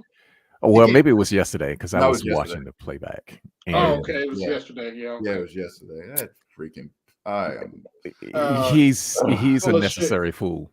Yes, he is. Yeah. That's what I'm saying. That's why I don't get mad as far as Pearly and this dude. I'm like, they're necessary. Yeah. You need some opposition. Opposition is good. If we're gonna caucus, we need to we need to hear the other side. The other side. Even they do sound like complete buffoons. Yeah, the other side's full of shit. Because good Lord, I'm like, can you come out with? Because they was trying to help him, but he's like, what's your solution for black boys? That man said, and I quote, because Ed asked him, do you think the black community is a gynocracy, patriarchy, or matriarchy? This dude said, and I quote, he said, the community is a matriarchy, the culture is a patriarchy. You got to be shitting me. I shit you not. Just sounds like him, yeah. He said, I swear to God. I was like, wait, what? After a while, I get tired of listening to him, so I just turned it off. I was run that back. Nah, run that back. That deserves a clip. I need you to clip. I can only listen to him for so long. Then the rage comes in. I'm like, okay, let me get this back on. He said the community is a matriarchy, but the culture is a patriarchy. Oh wow, man! I stopped listening. You know the irony of that interview yesterday. I noticed though, they were being people you didn't think, even Fantastic, were being calm with him, and he was still coming out, you niggas, and I was like, wow, really? You hate us that much? Damn. You know what? I actually like Fantastic in that role though, because it was hilarious when Fantastic started stabbing at him back. I'm not a Fantastic fan, but yeah, he did pretty good. He did pretty good. He did good in that role, so I gotta give the brother his props. Yeah, because he's right. Because I remember he did that during that interview he had with Mr. Z, and he stayed doing that sneak diss and shit. I'm like, yeah, that shit is annoying. Yeah, it is. That is annoying. That constant sneak diss and stuff. Like, no. Because at one point even Z lost it. Z was like, all right, so what the hell are you gonna tell these women? What are you gonna tell them?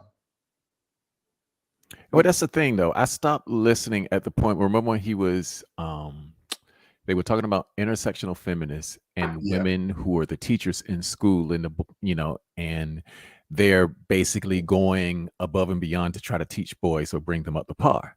And asked them how, and he couldn't answer. Exactly. But he completely ignored the fact that these boys who are not up to par came out of the homes of women in the first place. Yeah. And, you know, I just hate the fact that he doesn't see how multifaceted or how many layers have been piled on the problem of boys. I'm to the point, I think he's doing that shit on purpose. Yeah, he's just being, Possibility. I don't know. Or maybe he really is just legitimately blind. Or maybe he just wants to obscure certain truths, because it'd be like that. Some people only see what they want to see. I think belief has a lot to do with it as well. That too. Yeah. I would agree with that. Because I think belief, as powerful as it is, it can be a stumbling block when you believe in the wrong things. That's that chip. Yeah.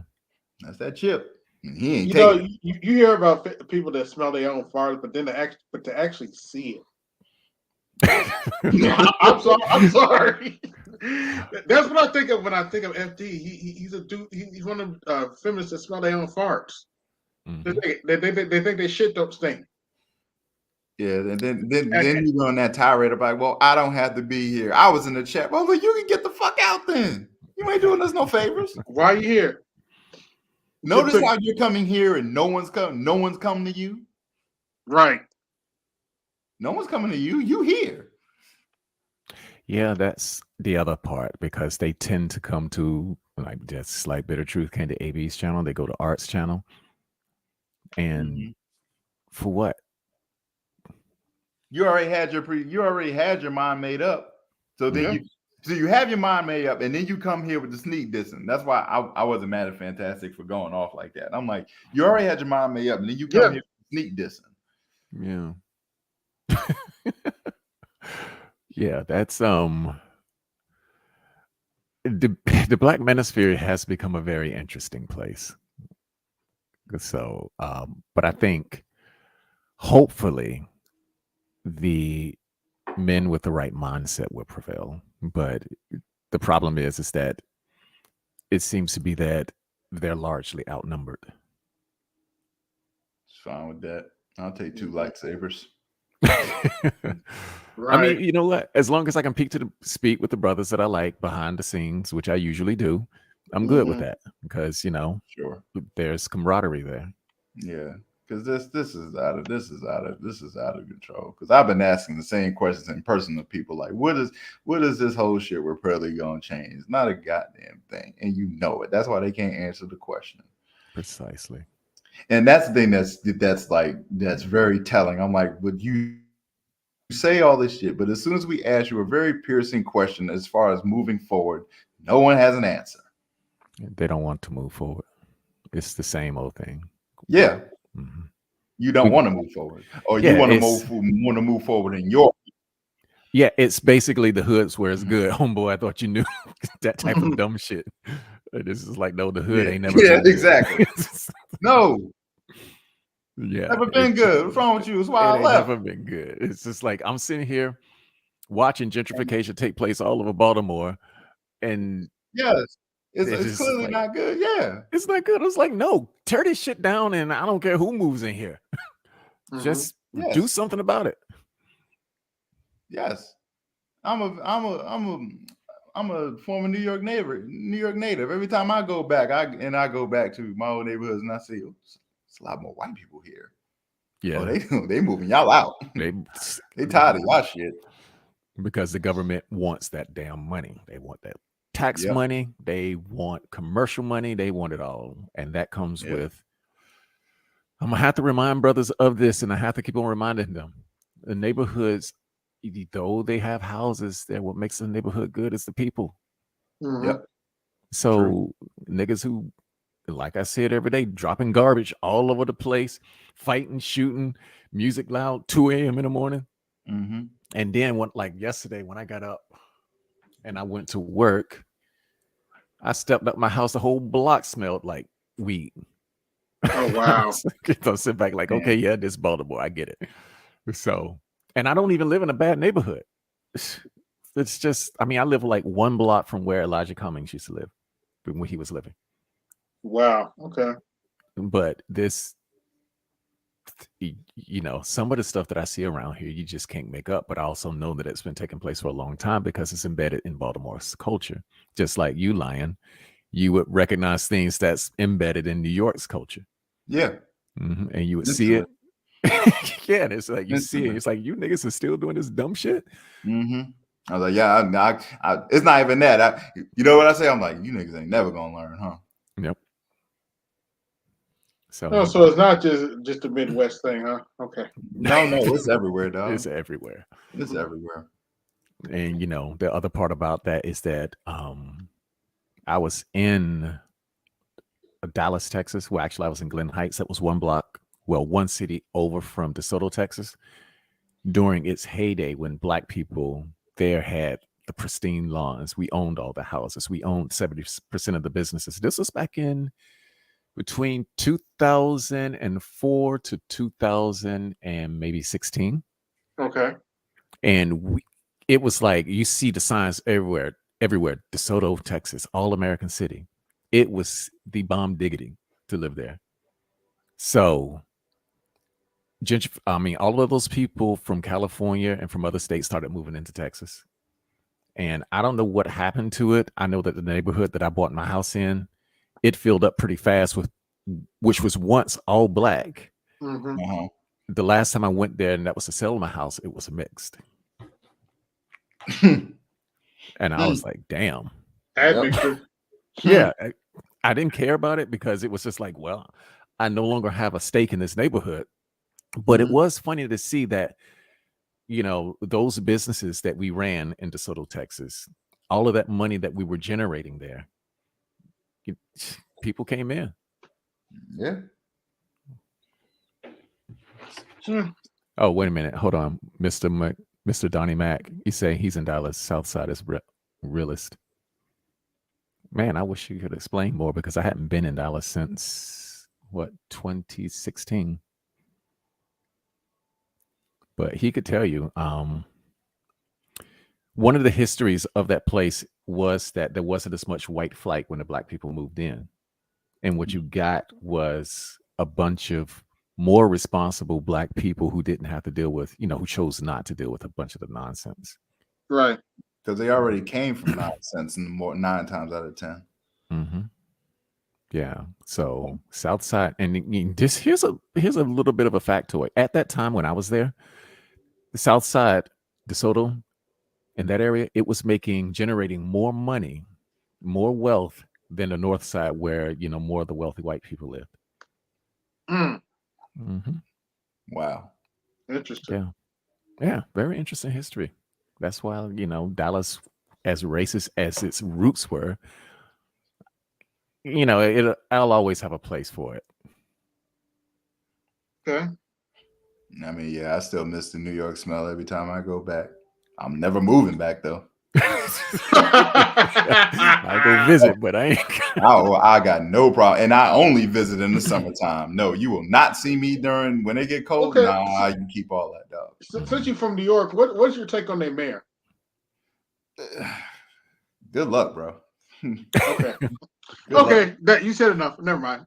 Good luck, bro. At least y'all ain't got our Brandon Scott. Oh my gosh, what a loser! What's he? He's not working out, huh? No, and don't get Charles talking about the Baltimore mayor. He still got to deal with the immigrants that they took from Texas and dropped them off at the hotel because they're protesting. They don't want to leave. Really? Yeah, the ones that they took and they took out of there and they just dropped them off in New York. Oh, yeah, I know what you're talking about. When they dropped them off in Texas and picked them up and brought them all the way to New York and they let them stay up in the hotel, they don't want to leave. Okay. Didn't they do the same thing in Florida too? They took them from Florida and dropped them off in New York. Yeah, they put them on buses. Put them on buses. Say about the Republicans. I thought it was funny. I thought that shit was hilarious. Yeah, me too. I thought that shit was funny. All right. Hey, man, I need a favor. Oh, y'all situations? Okay, bust them up. There you go. Bye. You go. Drop them off in New York. I'm like, oh, well, that's interesting. You got to be able to protect your state. That's basic stuff. Why do you have a military and a police force if you're just going to allow people to just come in? I mean, state geopolitics, in my opinion, and it's inept, but geopolitics makes very little room for that type of compassion. I mean, it's there. Don't get me wrong, Mm-hmm. but it seems to me the people in that at those levels, they're not looking to take on all of that extra ish. Mm-hmm. I mean, because you got enough problems dealing with your own population, but at the same time, depending on what that population can bring, say like the H-1B visas, you know, they came at the behest of course, the corporations because they wanted cheaper, more educated labor. Mm-hmm. So, depending on, and this is BGS's wheelhouse, so I'm not going to go too far into it, but it seems to me, depending on what is needed by the state, then that's what they'll accept. But never has a state openly accepted poor people, unless it came down to like the Ukraine and things like that. But even that was never and especially if not, they don't see a benefit in it. Oh no, they don't want to take on more poor people. Nope. No, they don't. So, you know, yeah, that, I mean, why? I don't know. Because at the same time, I'm also, you know, sort of my iconoclastic side is like, I want to be able to live wherever I want to live on the planet, and that's the same for everybody else. But then also, I have to understand that territories exist for a reason. Oh, I gotta get your take. They indicted Trump for basically paying off his side chick. Okay. I saw that. And my question is, what's the big deal? So this is to keep him from running, really. I'm going to say it. They can indict him because, I mean, he won't be the first president who's been indicted. Yeah. They won't arrest him or jail him because he will be the first president for that to happen to also. I think this is the way to keep him out from running. Good luck. Yeah, I mean, I find that to be very interesting. He paid off his side chick, so what? Bill Clinton committed perjury. Exactly. So what? Exactly. That's why I'm like, okay, he paid off his side chick. So what? Too? Y'all going to indict Biden too? For them papers? I mean, really? No. Are they gonna finally investigate Hunter Biden's laptop? Oh, yeah, right. Yeah. Oh, what about Hillary Clinton? Ooh, I forgot about her emails. We can keep. Don't go there. Yeah, we can keep going down the list of shit that presidents have done, and they've not gone to jail for it. What they've been offered is what? Resignation. That was it. Watergate. What was that president saying? Nixon. Nixon. Yeah. Yeah, Nixon. Actually, before that, Andrew Johnson. I think he fired somebody. I think I have to go back and look it back up, but he fired somebody, and they wanted to, and they impeached him over that. Did he lose the presidency? I have to go back and look. I don't think he actually lost his job, but I know they had an impeachment hearing over it. Yeah, I think a lot of the impeachment hearings that we've been having. It was right after the Civil War, and I forget. They didn't want him to fire somebody, but he fired him anyway, and it was a big deal. But go ahead. Okay, if it's after the Civil War, then there were a lot of different things taking place. Yeah. But as far as the recent impeachments, Clinton included, it's been. He got some head, so what? No one cares. Yeah, it's been a dog and pony show. Marilyn Monroe, anybody? Yeah. Happy birthday, Mr. President. The thing about it is that people in Washington, D.C., we know this. I mean, I'm right down the street, but I grew up down in Virginia. I mean, I got family in D.C. My mother lives there. We know this ish goes on. Inside the Beltway is another world. Yeah. And you hear DC talk about it. He talks about the outer rim. He's like, oh man, outside of that motherfucker, because inside the Beltway, once you get into what's going on down there on Pennsylvania Avenue and those two houses, those whorehouses of Congress, yeah, I would rather stay away from it. I know House of Cards. I know House of Cards is fake, but I know it probably has some truth to it. Yeah. I mean, it's lots of opportunity there too. I mean, it's just like for us, it's Annapolis. Yeah. So, the union between it's almost like the union of the two towers, because if you read like the Maryland Constitution, first thing it states is that it supports the United States Constitution. And then once you start reading, after that preamble part, it reads almost verbatim, just like the U.S. Constitution. Yep. Really? Mm-hmm. Okay. To the Maryland Constitution? Yes, the Maryland Constitution. Okay. It is quite hilarious. I'm like, wow, this is some interesting issue. Okay. Proximity to the capital. But as you move further away from the capital, like the Texas Constitution, man, they will amend that sucker on a drop of a hat. You know how many amendments the Texas Constitution has? Probably 1,000. It's not 1,000. It was I think it was like 200 or 300 or something like that. Okay. Yeah, it doesn't take much to amend this Texas Constitution, and boy, amend it they do. And you will find, like, this is sort of like, when BGS and I were talking about Quigley, the core of the United States is Washington, D.C. So you're going to find the least amount of legal change as far as the constitution goes there. But as you work your way out further from the states, out to the outside states, you're going to find the most changes, such as a California, a Texas, a Montana, or Alaska, because Alaska, their idea has long been Washington, D.C. is a long ways away. What do they have to do with us? Yeah, Alaska got their own form of reparations. Yeah. So they get paid off the oil in that land. So, yeah. And guess who did it for them? Sarah Palin, of all people. Yep. The irony. Yeah. The irony.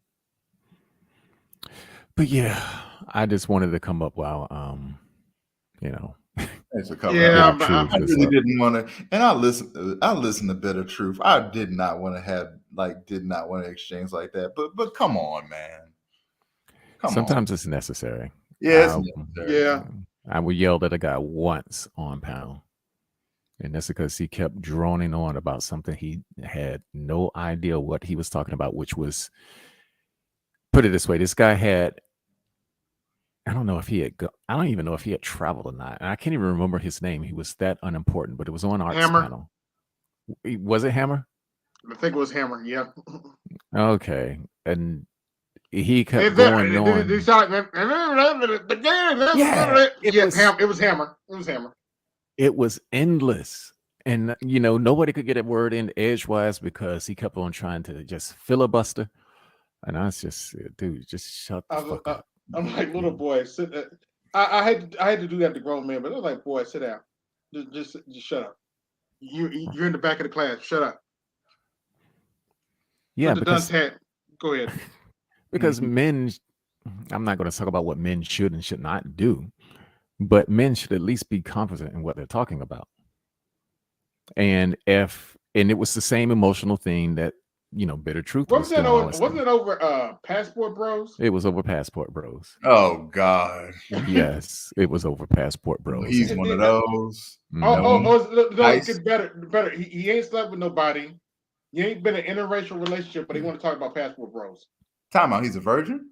Yes. The fuck? Yeah.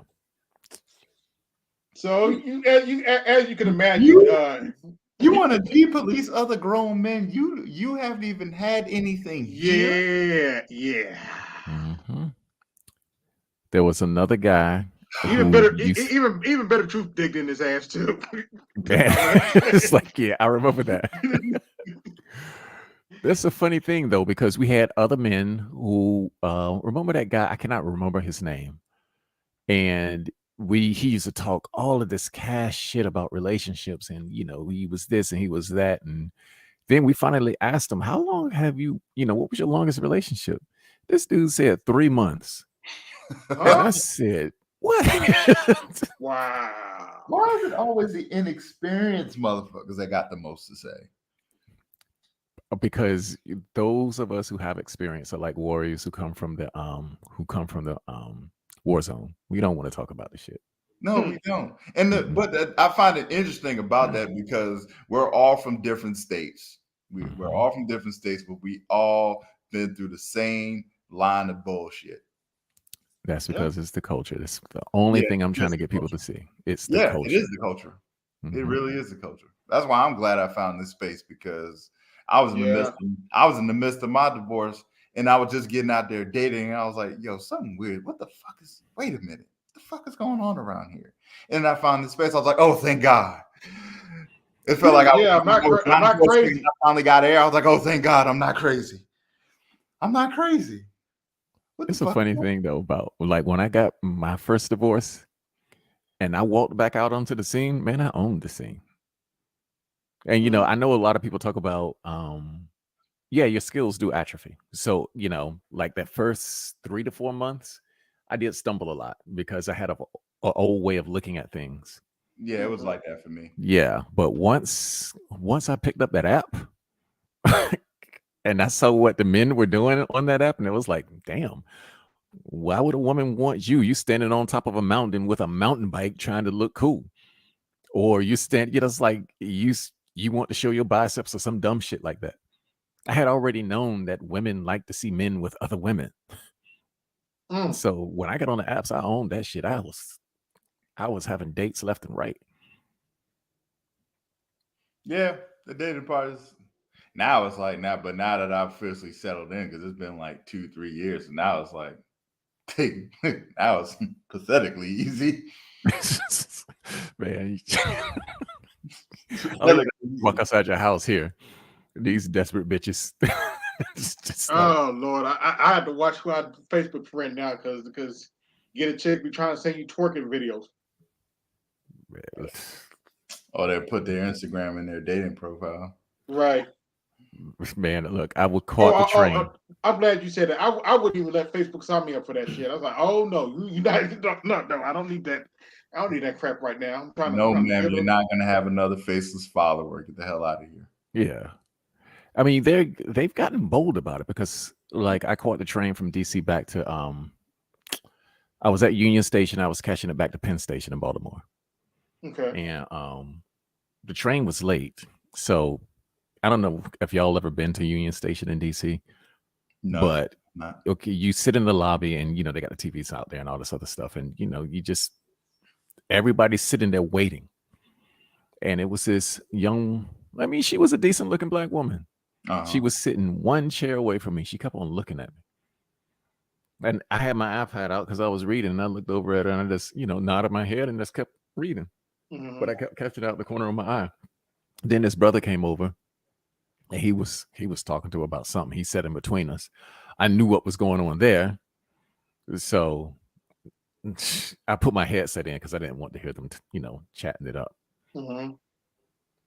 He left.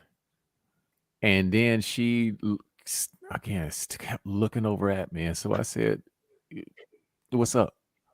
And then she started asking me, like, you know, where are you going? I told her I'm going back to Baltimore. I said, where are you going there? I was like, I'm going home. What are you reading? Basically, she was making her play. Then finally she said, can I come with you?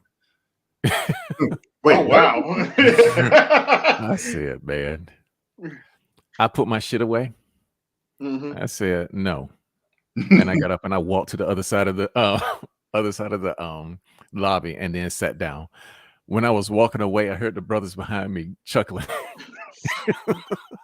Lord have mercy. It was like, yo, dude, that was cold. And I don't think I was harsh with it, but it was just like a solid no. Yeah. Man, it's like, ma'am, I don't know you. Right. It wasn't even that I don't even know. It was like, no. Oh, fuck you. Want to come on with me for? What? That's the kind of dumb shit that I did when I was in my 20s. Yeah. And, you know, in my 40s and 50s, I mean, yeah, in my 40s, yeah. I mean, like my second wife, I was knocking her ass out night one. But I was doing that to every bitch I came across, but that was in Dallas. Okay. But in DC and Baltimore, how's your case going? Oh shit. My case is going fine. Okay. I'm still having trouble seeing my son because Jesus, she is on her way to jail and she don't even know it. I got a friend of mine going through something similar like that. Yeah. I mean, look, my daughter, she's still blocking me from her. And the only reason why she's blocking me from her is because she has to keep up the facade that she's protecting her from me. However, yeah, the funny thing about it was, Lord, that when they did the custody evaluation and the evaluator talked to my daughter, without my ex-wife sitting there coaching her, she told the truth. Ooh. And the truth was, Daddy teaches me math. Daddy's funny. I want to go back home to Daddy. Uh-oh. Yep. So that's coming up on May 3rd and the 4th. Okay. And then on the 22nd, because she got found guilty of willful contempt. And I just been piling that shit on. I was like, okay, the disposition is on the 22nd of May. So every time she does some dumb shit, I go ahead and pay that $31 to file another contempt. So I got like 7 of them. When this is over, you probably need to write a book, man. Yeah. What I want to do is, based on my success, whatever it may be, is I want to outline everything that took place, especially the part about me firing the lawyers. Yeah. The juicy part. The juicy part, because I think what I've been finding, like when I'm going on these sites and, listening to these divorce lawyers, is that they're leaving out a lot of key shit. And I'm wondering why. Because, I've got some questions for TLA, which, I'm not basically, he don't even know I exist, and that's fine. Yeah. But there are lots of questions that I have about them because he's an expert at this. He knows that it's true that, number one, we know the lawyers don't give a damn. We know that they dragged the case out because I had a lawyer do that to me also. But the thing that I don't understand is when you're dealing with like high-end law, a lawyer, what he will do is he will throw everything he can at the wall and see what sticks, right?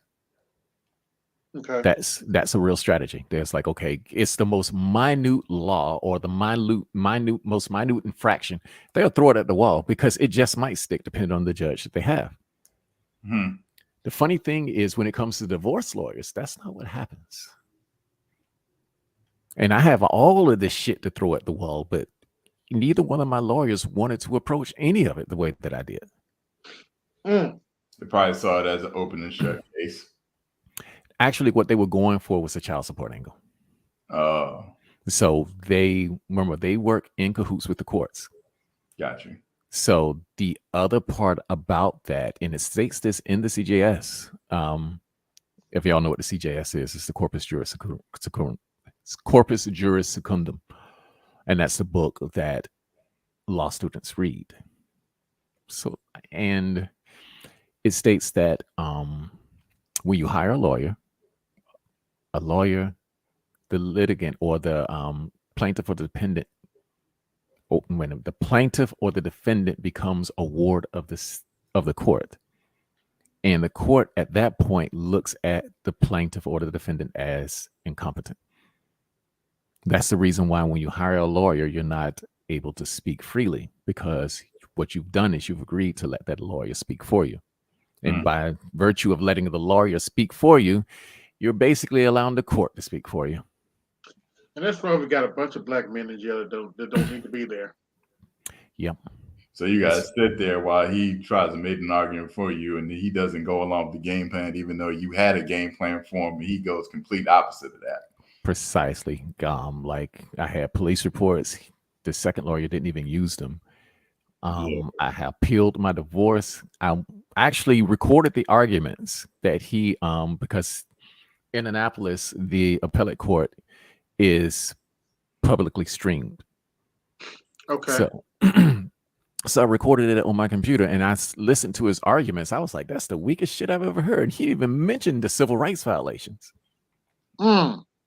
So I had to go back and file my own motions for the civil rights violations, which is how I got child support off my back. Wow. Yep. That's crazy. So I think the angle that I come with, especially with Black men in child custody court, is very different than what you would likely hear from a lawyer. You throw everything that you can, everything. I don't care what it is, and make sure you can prove everything that you're saying. Of course. Yeah, because and women wonder why men have such an apprehension.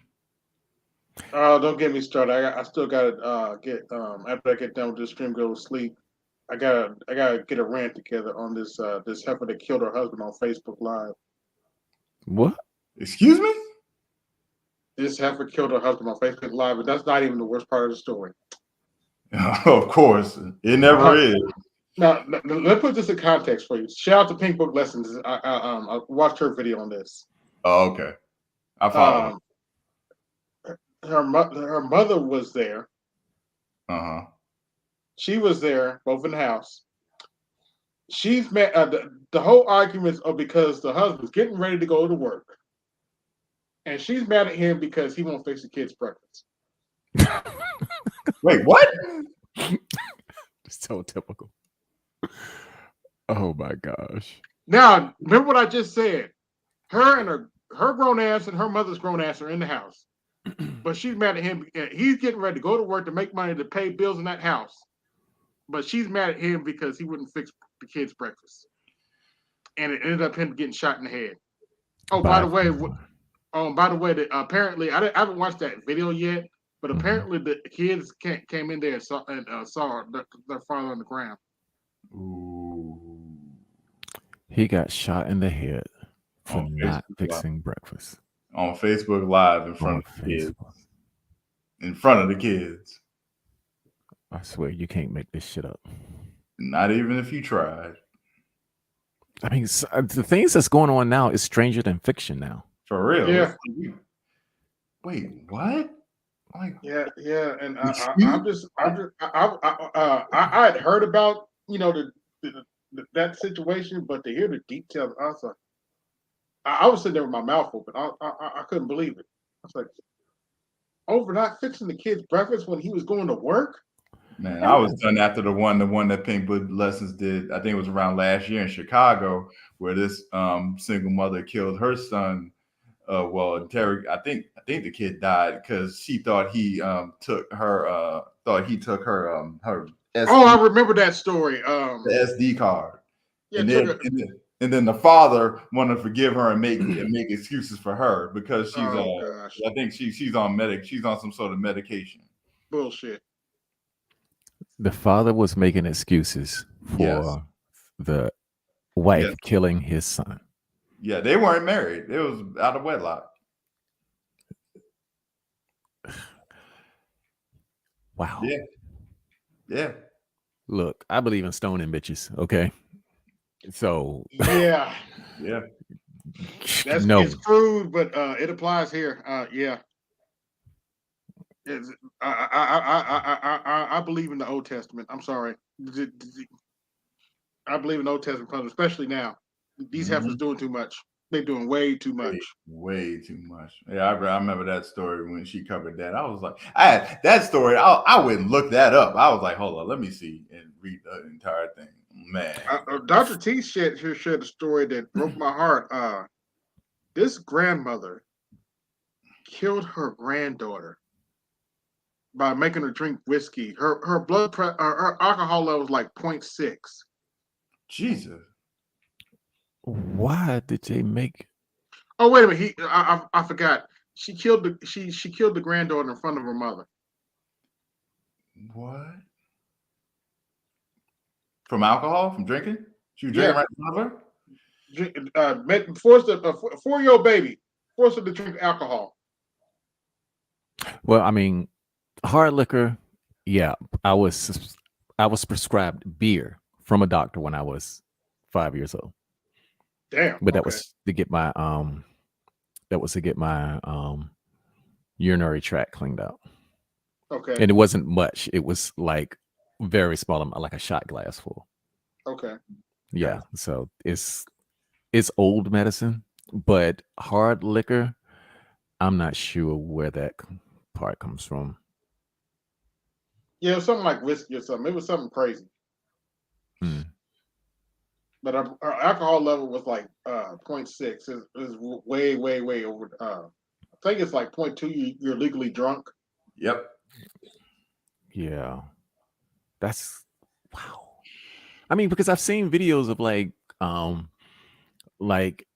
two women outside of a convenience store got into a fight, and one was holding her baby, and she just dropped the baby on the concrete and started fighting the other woman.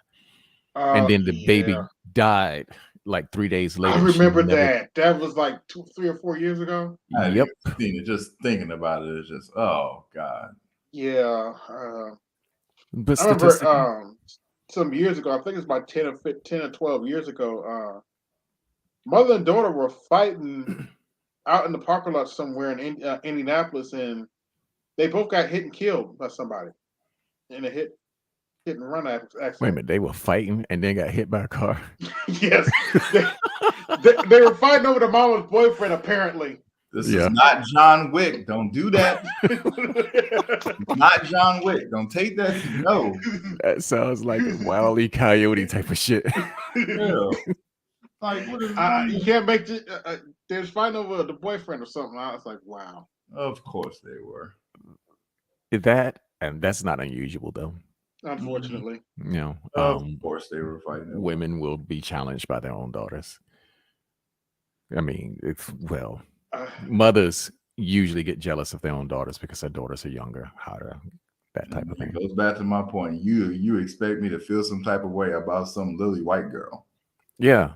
And the funny thing about it is the only people who you really settled that shit were the men. Mm-hmm.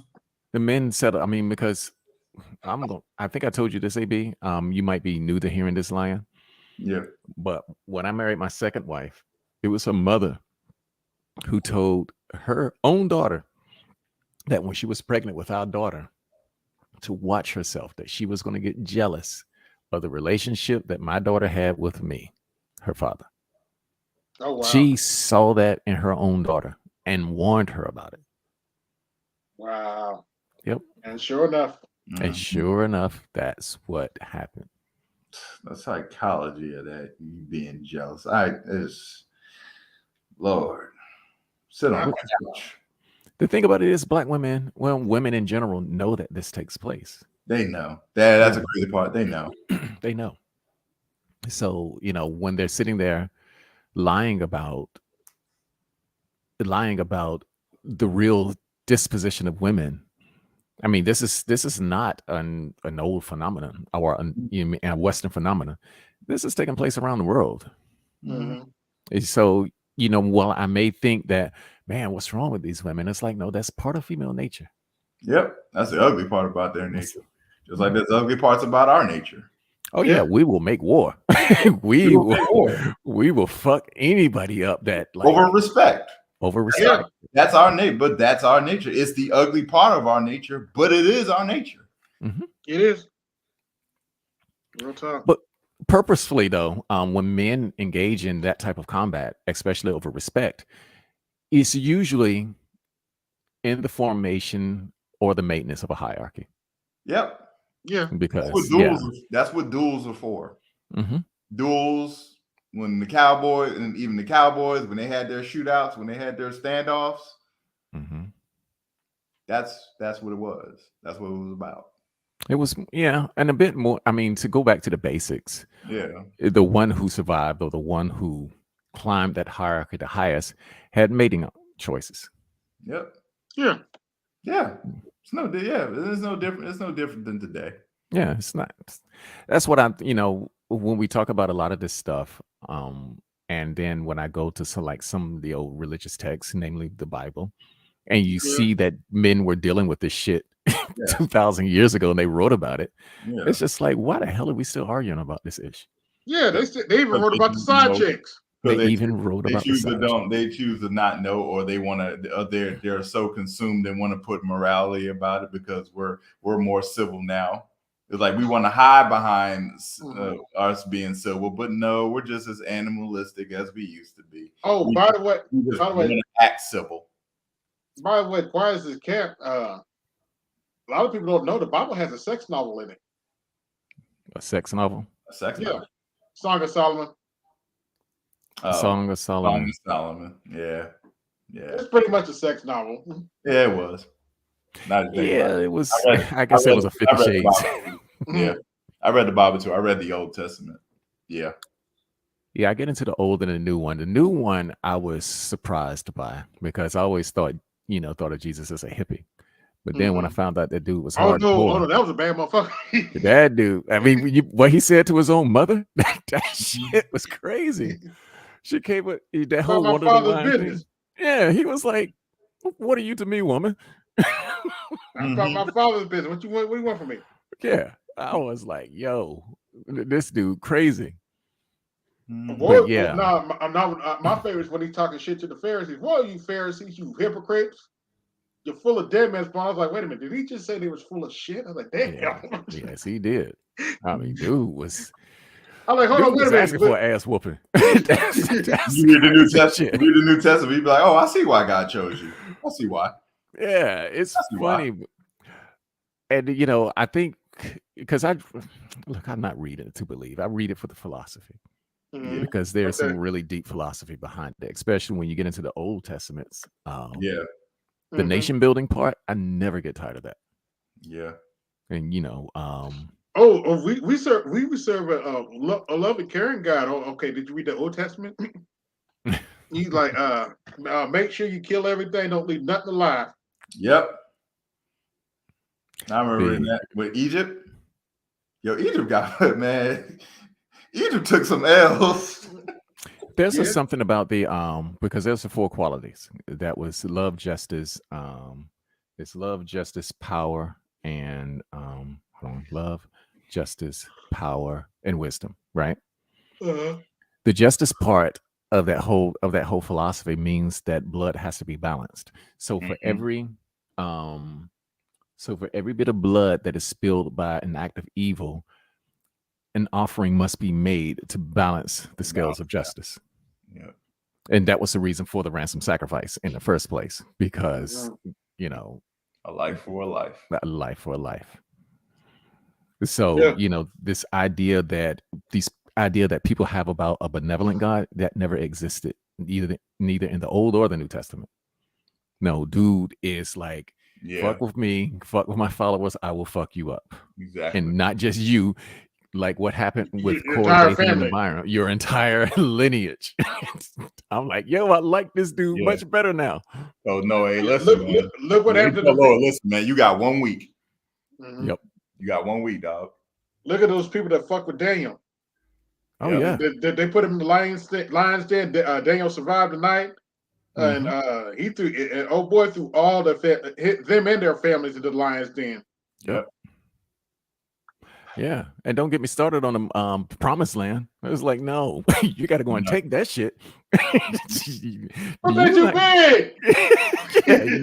You're not being given free land. No, you need to go up there. Nigga, you need to go in there and kick some ass. Yes, take that shit. Act like you own it. That's the type of Christianity that I like, because that's the kind of Christianity that I think.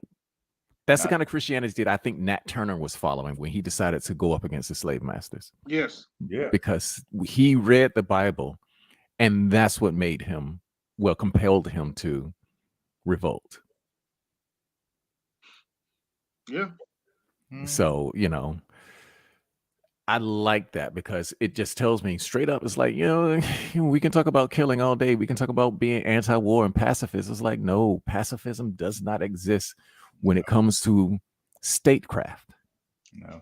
And in the Old Testament, all of Exodus is about statecraft. Or especially when orders were given out. Man. Dan, I'm not saying I'm a soldier on your level, but I've talked to a lot of Vietnam vets. A lot of people don't even understand. I don't think a lot of people truly get what war is actually like. Truth be told, I don't even know what it's like because I never went. Okay. But I've talked to dudes that actually that were in Vietnam, and I talked to a old white Vietnam vet, and he flat out told me that this one mission they went in and slaughtered the whole village, women and children. Yeah. And of course, naturally, I did look at him crazy, but he's like, okay. He's like, yeah, okay. I know you're looking at me crazy, but you never seen a kid run into a camp and blow up your fellow soldiers. Yep. Exactly. Exactly. I had a black Vietnam vet tell me that sometimes he said sometimes the bomb be in their diapers. Mm-hmm. Yeah, that's useful tools. War is scary. A lot of people just don't understand. War is nothing to play with. But I mean, let's take it out of the battlefield, for instance, and let's take a look at civilized society. Do women use their children to manipulate? Oh yes. Yes, they all of the time. Psychological warfare. It's psychological warfare. That's where we're involved in. That's what this men like us. That's what we're fighting against. Because we expect historically for white women to do the type of shit that they're doing. Yeah. But we never really expected black women to do the same thing. Right. I think that's probably why we're so numb in the reaction when white women do what they do. Yeah. Yeah. We're used to this. Emmett Till. Okay. Yep. White woman said. Like, yeah. Okay, what else is new? What else is new? Yeah, but when a black woman, like, it's just like when I think about the abortion numbers. Yep. Yeah. I flip my lid. And that slogan. And that damn slogan, abort You black know, black male babies. Say what you want, Val. I'm with him on this one. They better pray to God that Bible ain't true. Yes. Oh, because they that's better the balance. Pray to God that Bible ain't true, because all. Let me put it this way: I don't even want to be a fly on the wall when God when you said before that great judgment seat. I don't even want to be a fly on the wall when some of the black women meet their judgment. I'm sorry, I don't even want to be there. As a matter of fact, I'm either making a point to skip them or make sure they all go ahead of me. Yeah, I'm out. Oh yeah, I want to see that shit. Yeah. Boy, man, they might just, I don't know, I might just get struck down just for laughing at the shit. But it's just like, my ex, my second wife, the only one I had children with, she was trying to low-key abort my son. Ooh. Yeah, that was when she got and mind you, like I said, both my children were born in wedlock, and both my children were conceived in wedlock. And it was that's when I knew we were on the outs, because we decided to have 2 children before we even got married. And by the time she was pregnant with my second son, she was like, I was hoping that I wasn't pregnant. And then something like a month later, she's like, yeah, I was thinking about aborting it, but you would have divorced me right on the spot. She don't know what I was thinking. Ooh, was like, okay, allegedly, let's move forward. Well, I'm not going to go any further than that. But I just sat down. I told her, I said, you knew my position on this before we even got married. So what would you even think about something like that? Right. Herself. Yeah, she was thinking about herself. And so she went on through it. My son was born. Thank you. And she signed the post-nuptial agreement that I would get the children. And I was like, I don't care who you go out there and fuck. Just leave my kids out of it. But when she found out that she could get money from it, I mean, she already knew, she's a teacher, but she didn't know how much she could get. That when I tell people that I was hit with $27,000 a year in child support on 2 children, a lot of people don't believe me. Wow. And then it jumped up to like $30,000 a year, and that was within the first year. Lord. Yeah, and so when I hear people saying things such as, and I wasn't even making 6 figures at that time, I was around 86,000. So, so when people say things such as, well, y'all niggas only paying like $100 a month or some shit like that, I'm like, that's not what the men in my circle are paying. And these aren't even six-figure earners. Mm-hmm. No, we are, because my one of my lawyers made $150,000 a year. And when I told her that, not one of my lawyers, it's a friend to the family who's a lawyer. She's a lawyer for the State Department. When I told her how much I was paying in child support, she was like, goodness, I don't even pay half that amount on 2 children too. Exactly. That's why I hate when women say that shit. They try and undercut that shit. I was like, oh well, oh yeah, you want to pay child support? Man. So you see how they complain when they do have to pay child support. Yeah. It's our business they do. Like, man, stop it. Like, you see a woman paying child support, that is barely 5%. Mm-hmm. Yeah. Yet they do the ruining of the children. Yep. Completely. So the second thing about this is that when the brothers are talking about, y'all are just talking about relationships, I hear a lot of that. It's so annoying that I often stated that relationships lie at the core of everything that we do. Hey, I see Art, and Art's in the back. Oh. Sorry, good brother. Hey, what's up, brother? What's going on, Art? It is the voice of God.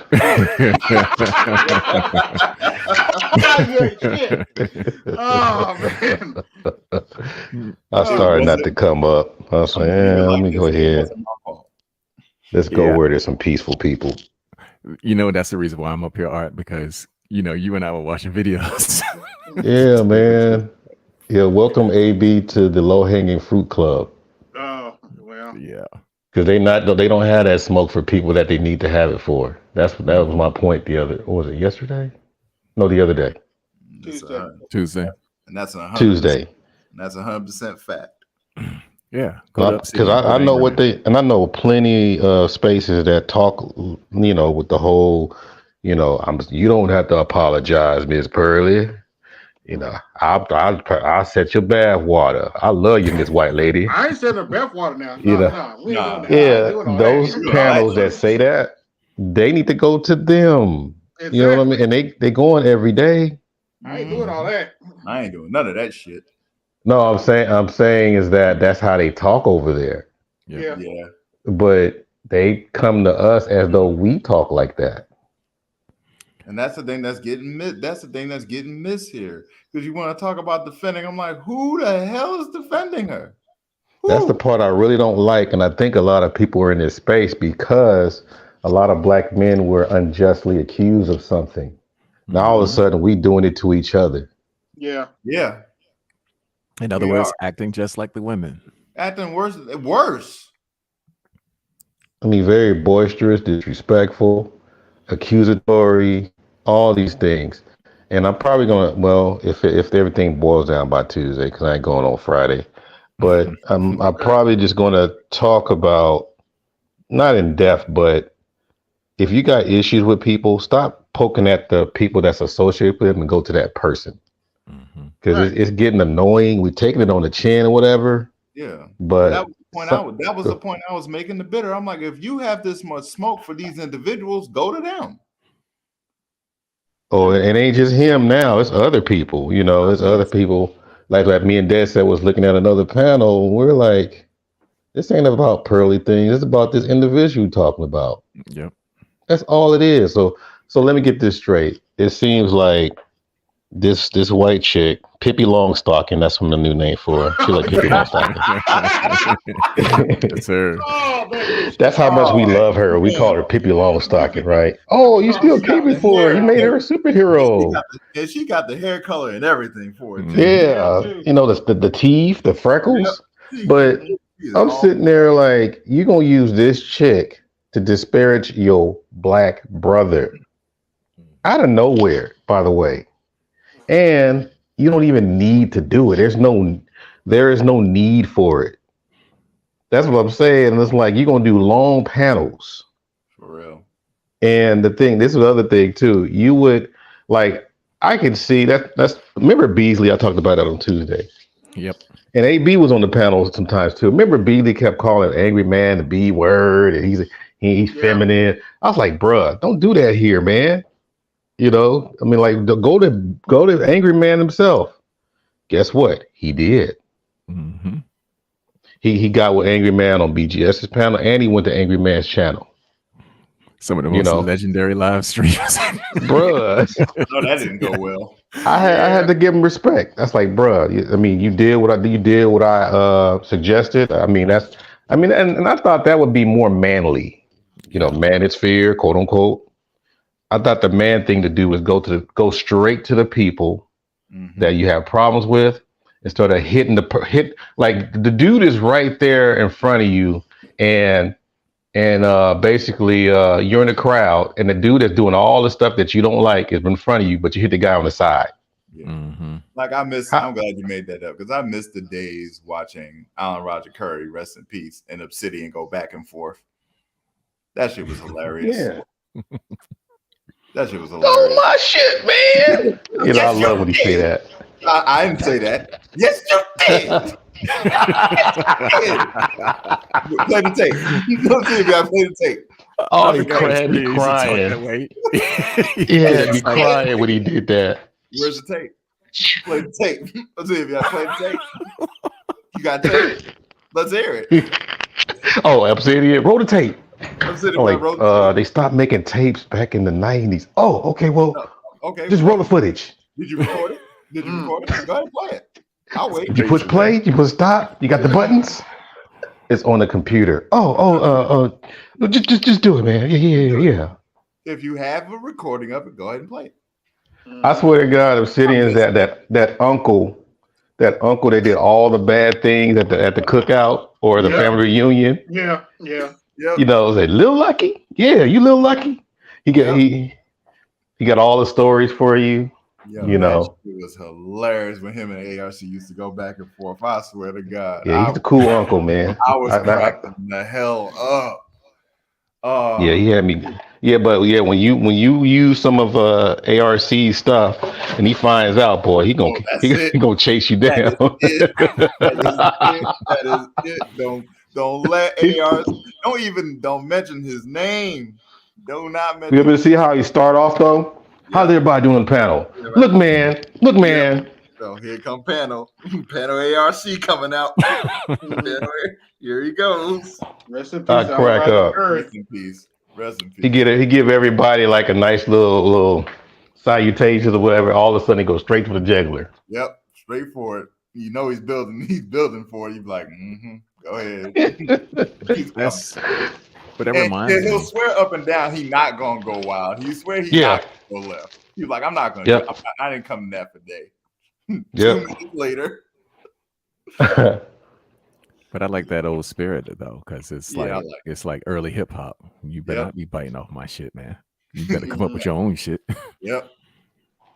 But every time I hear all the mid '80s, early '90s hip hop, I almost have a tear go down my eye. Yeah.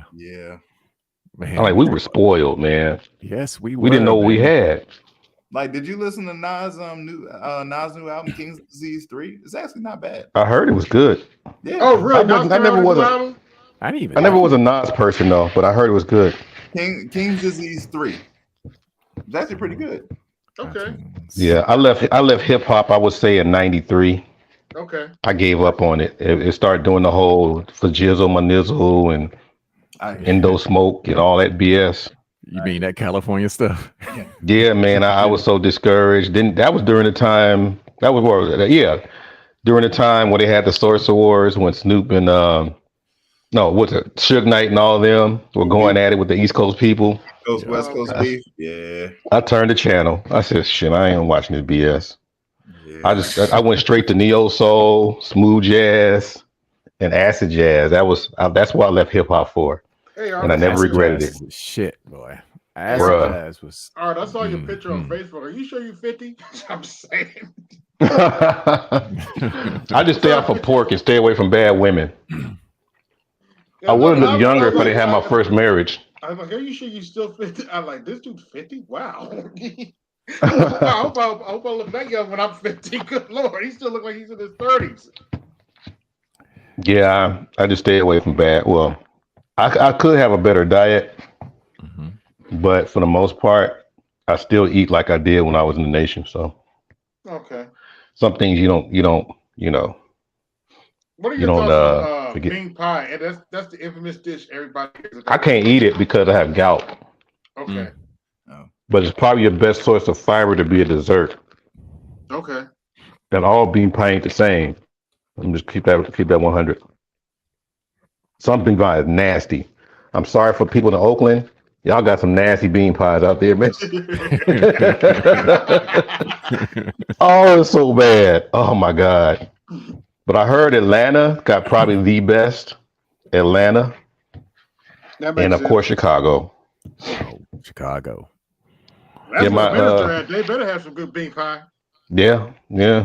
My father-in-law, he was one of the premier bean pie guys out here. Matter of fact, he was the one that revolutionized where they put them in the pink boxes in the 80s. Oh, really?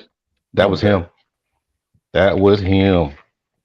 So I married into like the McDowells of bean pie family. And still couldn't make it, huh? Well, it is what it is. You know what? I do okay because I did. He gave me the approval, because I kept testing it. You keep tasting it. Sometimes like, yeah, it's all right. It's all right. I got one of them. That's pretty good, brother. I was like, oh shit, I did it. Mm-hmm. I'm the man. Anyhow, believe it or not, I'm testing out these molasses cookies. Molasses cookies. Yeah, because Trader, I had one of them little Trader Joe's box cookie things or whatever, and they're not selling them anymore. I guess they're in season, so I said, forget it. Let me go ahead and just make it myself. Okay. So I'm trying to make it like the old school molasses cookies. I don't know if y'all. I know Dad said familiar. He's in my age range. Yeah. Some big ones with the little. Sometimes they got icing on it. Oh my God. I mean, I think I'm pretty close. Are yours soft or hard? Because they should be. They're gonna be a little soft. bit soft. Okay, good. Let me hard. They soft and then hard on the edges. Right. That's how they should be. So I tested one out. So I guess it passed the test. Had to add. The thing is that it's hard to determine if you did too much ginger. Yeah. Because after I cook it, it's like, man, I don't have no kick to it. Cause I want kick. Anybody listen out there? If you have a good molasses cookie, it got to have some kick to it. Yeah, it's like a ginger snap without kick. That don't. Thank you. That ain't good. Thank you. Gotta have that kick. If you get too much molasses in there, it's gonna get too sticky. Yep. But I'm sorry to derail the conversation. Man, we supposed to be talking about women, right? No, we're supposed to be talking about women and getting our things wet. No, we're good. I mean, between this whole Pearly shit, which I am beyond like done and disgusted with. Yeah. And I hate this go back and forth. And I really didn't want to do that back and forth with him because it's like at the end of the day, this leads nowhere. Yeah. Well, you had some good questions, man. I mean, that was a good question because usually if you can't answer it, then there you go. So the only thing they're gonna do is you're gonna get some insults. Yeah, but I'm like, this leads nowhere. Even if you say you want to hold her accountable, okay, fine, whatever. What happens next? Does it change? Yeah, brother. Yeah. It's a bad look on all sides, to be honest, because you know how it is. They say when you walk by and see two people arguing, you don't know which one is the fool or whatever. Yeah, it's down to that. It's like, damn, you making me look bad going back and forth with you about something I didn't even do. Yeah. And in my position is let it ride. Yeah. Pick a gift horse in their mouth. That's my whole thing. I keep using, whether you're a coon or a pro-black person, I've met everyone that at least admits some of the bad things, the good things that Jordan Peterson used to say. Right. But all of a sudden, we can't do this with this white chick. I don't get it. Can't chew the meat, spit out the bones. I don't have her t-shirt. I never cashed app her. Right. I never even said her name to anyone I know. I never said, hey, you need to listen to Miss Pearly Things channel. None of that. Nope. And then I put that list there on the screen the other day. Nobody has really gave me a response. I mean, people still give me the one name answer. You know, but that's not it. I'm like, okay, so that's the black manosphere space. That's that what you're saying? Like I said before, you might. I mean, at least just admit that you don't like this white chick. Tell us you don't like Pippi. What it is. Before this video, I've only done one video about. Yeah, just tell us you don't like Pippi, and we're just, and that's it. But that's fine because y'all didn't like Kevin either. Right. Tell me about it. They want us to like kick her door open with tiki torches, crucify her. And could you imagine? Okay, say if we did, we'll say we'll go ahead and take her out of her house and take her outside and put allegedly. Her, on a cross, right? Allegedly, she's gonna say, "Why are you guys doing this?" What would be our answer? Y'all can have fun with this. Nope. Because black woman's gone. Because they hate you. Now get on that cross. Get your ass pretty much. Yeah, get that rope around your neck. But why are you doing this? Because you repeated Kevin Samuel's talking points. That's why we're doing this to you. So just get on up there. But you know what would take him down? What would compel them to take her down off that cross or off that rope? The Django dude. Come on, Miss Pearly. She just give him some pussy. They'll turn. Yeah.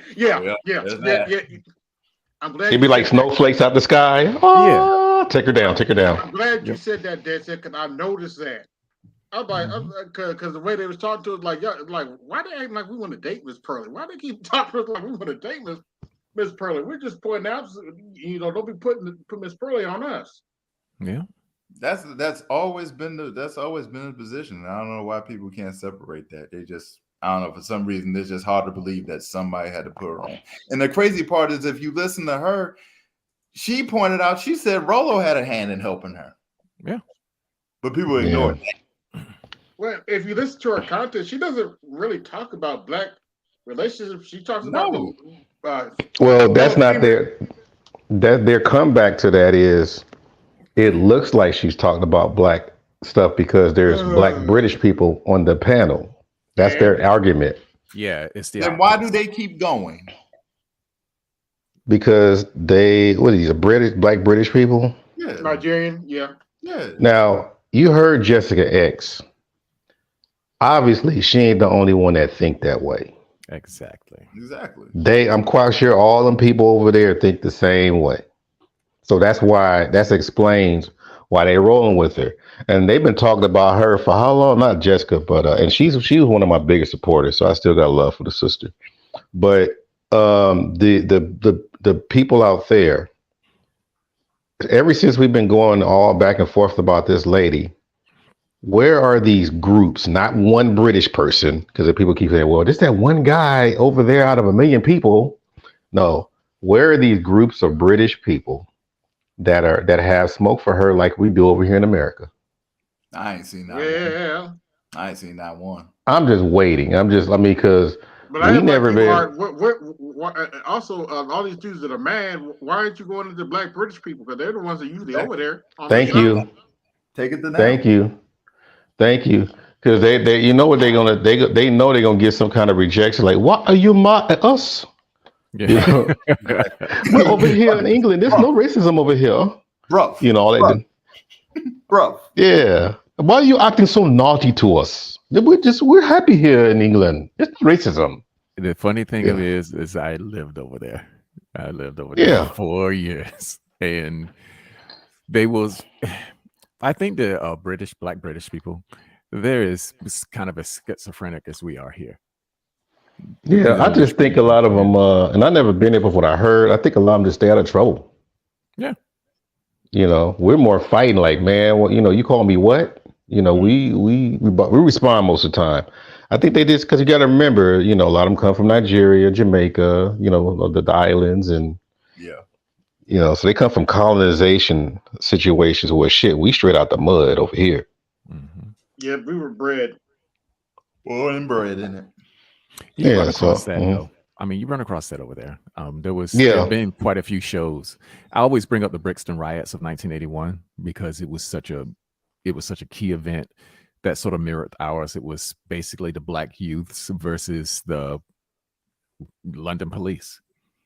Doesn't that sound familiar? I mean, and so like there were some shows that I used to watch over there on Sky that were trying to get Black British youth to connect with the people like the farmers in the countryside to give them, you know, a different outlook on life. And what the like the farmers were calling them darkies and all kinds of shit. It was just like, yo. But then some of them had like this, you know, had like true good intentions, but their verbiage was just like, I want these black people to learn to ride this horse because they have a natural rhythm to them. And it was just like, damn, bro. Tell us how you really feel. Real quick, thank you, HA, for the $5 cash app. All right.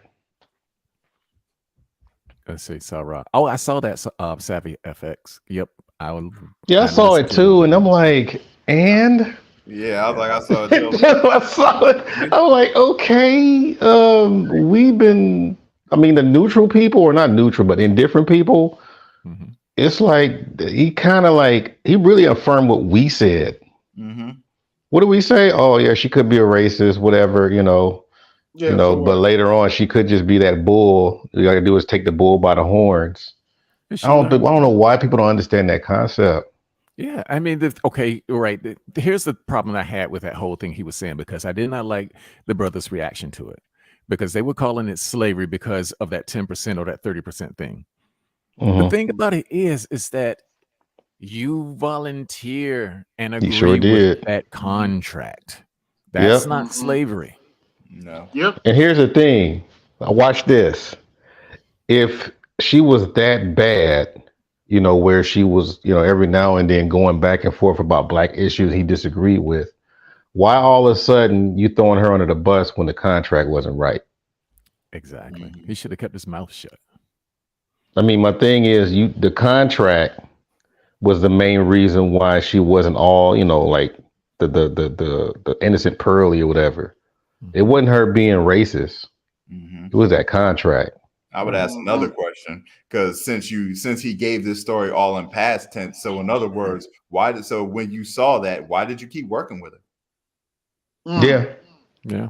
And the other people in the studio too, they took a lower cut. Yep. What was it, 15%? Mm-hmm. It was like 10 to 15%. Yep. I mean, I'm like, please. Go talk to and she's 26. Go talk to Ice-T or any other major artist when they sign a label. Exactly. I'm sure they got a story for you too.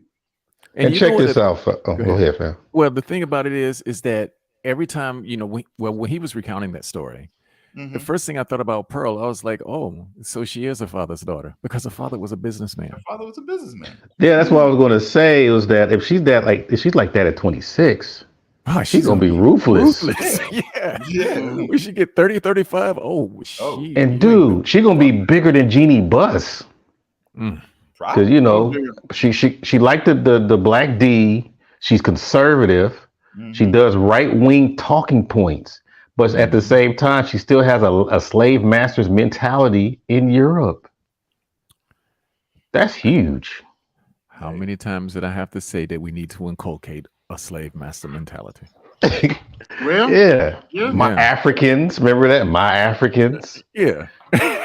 Slave master mentality. Brother, we calling it what it is. See, I'm sorry, I forgot. We're supposed to be kissing some ass, right? I want some goddamn slaves, damn it. I want some slaves. I don't care what color they are. I want some slaves.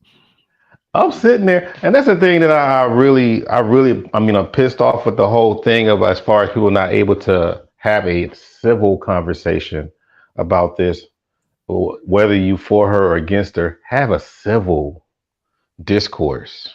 If there's a disagreement, like, I really, really, really appreciate DC coming up. Yeah. And clearing up things too, because he definitely was saying that no, it was not the whole black manosphere. We're gonna get that out the way, and you know, the analytics and the algorithms shows this and that. I said, okay, cool. Mm-hmm. Mm-hmm. I didn't have nothing to say. That's why he didn't get much pushback. I mean, Edward pushed back anybody. You know, Yeah. especially if you tarnishing the black man. He's a true warrior for black men's causes. For a reason. You know, but other than that, that's then the conversation we should be having instead of somebody swinging in the air to hope they hit somebody other than the person you want to hit. That's not. I'm like, come on. Like, what the hell? Yeah, man. So, I mean, that's the thing. And the other part too, and I know people listening, probably ghost listening or probably here to play back. Other people are not blind. They see what's going on. They see your angle. They see what you're doing. They see you punching at people, but knowing that you're not punching at the real target. You know, how you gonna pass up those people that really backed her up and come to the indifferent people? And I hate and I'm not just talking about Bitter Truth. Bitter Truth has his moment, so we're gonna give it to him. But the people that really is like going in hard or whatever, it's like, where were you when the real pro-black energy was needed? What I understand about is that even the crazy part is that the people who are hardcore, just like indifferent about it, are being infused with the people that are defending her. And I'm like, where the hell did you make that connection? Yeah, I stay away from that area. Oh, hell no, I'm not gonna be in no panels. Not even close. So just because I present a different argument, I'm siding with her? Yeah. Yeah, I'm staying away. I'm staying away from any of the ones that are against her and the ones that are for her. I'm not going to neither one of them panels. Oh, hell no. Not even close. I had a back and forth with somebody in person. I was like, let me ask you a question. Let me ask you a random question. I was like, what if she didn't apologize? What would you do about it? Nothing. What if she didn't? He'll sing the black Negro national anthem. Lift every voice and light a candle. And take a knee. Every freaking Saturday, that fucking song. Every fucking Saturday. The harmony of liberty. Oh God. Freaking Saturday. And do East Side High from Lean On Me with the Jerry curl. Very Side. Victory.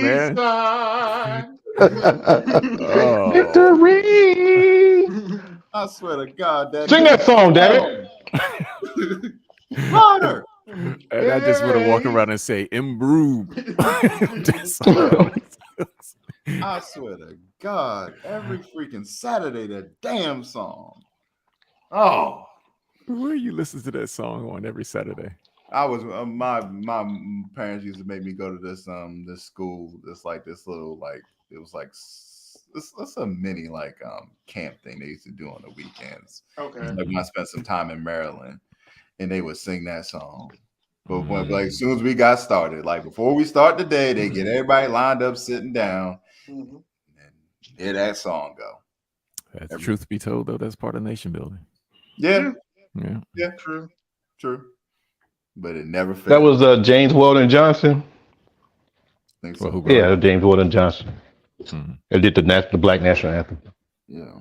Was it written in the 1800s? You know what? I don't know the date. I knew because I was looking up. Good question. I was looking up, doing a little bit of background on Frederick Douglass earlier. So. Yeah, man. But I just hate that he was the first man that had a shag before the 70s. I'm joking. Yeah, it say that joke. Oh, I'm sorry. Go ahead. Hold on. I think it says it was at first recitation in 1900. Lift every voice and sing was So the Negro National Anthem, it was official in 1917. Okay. So they barely bring. They're making it okay to sing it after we all been reduced damn near low the population. Go ahead and sing it now. I think they sung it at. I think they sung it at the Super Bowl. This past Super Bowl too. Yeah, they did. And people they lost their mind, didn't they? Yes, they did. Why are you singing in block? What are you doing? This is football. Yep, that was the first time I was like, wait a minute, are they singing the Negro National Anthem at the Super Bowl? Yeah, I remember it. I was like, I know them boys, man. and boy. it's part of American history. That's what Some the bitches. shit that, like kills me. It's like, wait a minute, motherfucker, it's as American history as the national anthem is. Come on. Yep. Who was the first one to die for the country? Black man? Crispus Attucks. Crispus Attucks. Yes. Crispus Attucks. Yep. Oh, dang it. Yeah, Pay but me like I money, was saying, like I motherfucking asked him that question. I was like, what? I was like, yo, serious. I was like, seriously, I'm not saying, but like, just follow me through here. What if she didn't apologize? What is the plan? What would be the plan? Nothing. Same. To attack more black men. Yeah. That's what it'd be. That to attack more black men, the ones that don't really, that's not known to be yelling at people. And that's when I said, I was like, given since you can't give me an answer, this is how I know you're on the side of emotionalism. This is all emotion. Yeah, that would set a brother off right there. This is nothing but an emotional. I'm not even yelling. I'm talking. I'm very calm. Very calm. Emotional. I'm like, you want to stand in solidarity? I'm like, no, I'm standing on the side of logic. If you want me to stand in solidarity, then don't just come to me, number one, with some Republican Democrat bullshit. Oh, I ain't trying to pick hear a side. Yeah, pick a side. Pick a side. And don't come to me on some, I need you to hate this person because I don't like her. I can't stand that, bro. I hate that shit. Mm-hmm. Like, I tell you one thing. If I had some questions to ask David Duke, I'm gonna ask that motherfucker. Hell yeah. Ask him. I'm not gonna sit there and say, you're racist. I can't talk to you. Oh, that bit me. I got another reality check. Disney. How many people know that Disney was hella racist? Oh, hell yeah. Oh, yeah. He has a strong racial history. Even Floyd Norman broke down some things that he did in the studios. Mm-hmm. But guess what? All these blackity black, and I'm saying it too now, I'm pro-black, but a lot of these blackity black people they got all kinds of Disney gear for their kids. Yep. Well, I mean, that's why that's why they got all these. That's why they're doing all these remakes with more black people. Yeah, because people are discovering so that, hey, we can't lose that black audience. Yeah, we can't. They put in work for them rainbow people, but they found out that they ain't generating enough money from them. Nope. Yeah, but you can't find that. What is it called? It's hard to find that old Disney cartoon and the book dealing with Brer Rabbit and Brer Bear. Oh yeah, because I had it when I was a kid, and I used to love the illustration in it. And then when I saw it, my dad was like, "Turn that shit off!" like, "Oh, Pop, what's going on here?" What about Song of the South? Song of the South. Dippity doo dah, zippity day. Oh yeah. This white lady was like, "I used to love that cartoon." I said, "You did?" No, not cartoon. I used to love that movie. I was like, "You did?" Froghorn Leghorn used to sing that song. He did have him do that? Yeah. I didn't know that, man. Mm-hmm. Wow. That's why they say Froghorn Leghorn was a racist. Okay. Yeah, he was a big old redneck. It was hilarious too, because he used to always get his ass kicked. I tell you. He reminded me of Kwame Brown. Hey, he always called everybody boy. Hey, boy. Boy. I said, wow. That boy, tell us how you really feel. Yeah, that boy not too smart right there. I said, dang, yeah, man. That's why I used to get asked with by that dog. You know that dog was black, right? That dog never. Oh, in the work of the assembly line. What was it? What was that? A sheepdog? A sheepdog, right? Yeah, the dog that used to be featured with Foghorn Leghorn. Mm-hmm. The pit yeah, he punch up and put like. Yep. He used to knock his ass out without saying that word. episode of the Chicken Hawk when they finally let that dog loose. You hear falling up. Yep. Like, damn, that's a real chicken. Yep.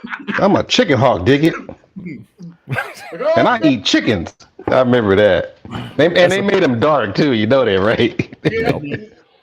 They made him a little thug. That's like, all right.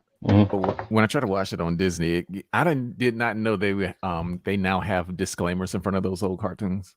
Yep. They have. Oh, really? I thought they took them off the side. They kept them. Yeah, they canceled Pepe Le Pew. And that was one of my favorites. Yeah, what's wrong with Pepe Le Pew? He ain't. But still, they still got Speedy Gonzalez though, huh? Yeah. Damn. Yep. The game is cold, man. Yeah, Yeah. it is. Yeah, they canceled Pepe Le Pew. Because there was one And that time movie, when and that movie still sucked. But go ahead. well, there was that one time, well, a couple of episodes when he lost his stink, but he got wet and she saw his muscles. And then she was like, I'm gonna rape this. Oh, sorry. Yep. But she came after him. Yep. Yeah, I remember that. Yeah, I remember that. So I'm gonna put the cream cheese icing on them. I'm like, dude, we really can't. I'm like, we can't. Like, we canceling cartoon characters, really? Yeah. I thought they would cancel Marvin the Martian. That's my favorite character, but they got to do something about that tutu or whatever he had. That Roman. Yeah, that. And the voice didn't help either. Hey, you mentioned how Tom and Jerry is racist as fuck, but and you're right. But Oh, that woman, the mammy. Yeah, you know, I used to wonder as a kid who would marry that ever. No, that was a maid. That was a maid. That was a maid, though. Yeah, I was like, who would ever marry that? Good Lord, she's annoying as fuck. Yep. She reminds me of Nell. Thomas? Thomas? What you doing down there? Is that you in that kitchen? Oh, these cookies are bomb. I'm gonna take this to my wife and see what she thinks. Oh. So y'all might hear a reaction. Let me see. If you hear her say "boom" or "weak the boom," I'm in the house. Gotcha. Me quiero mais.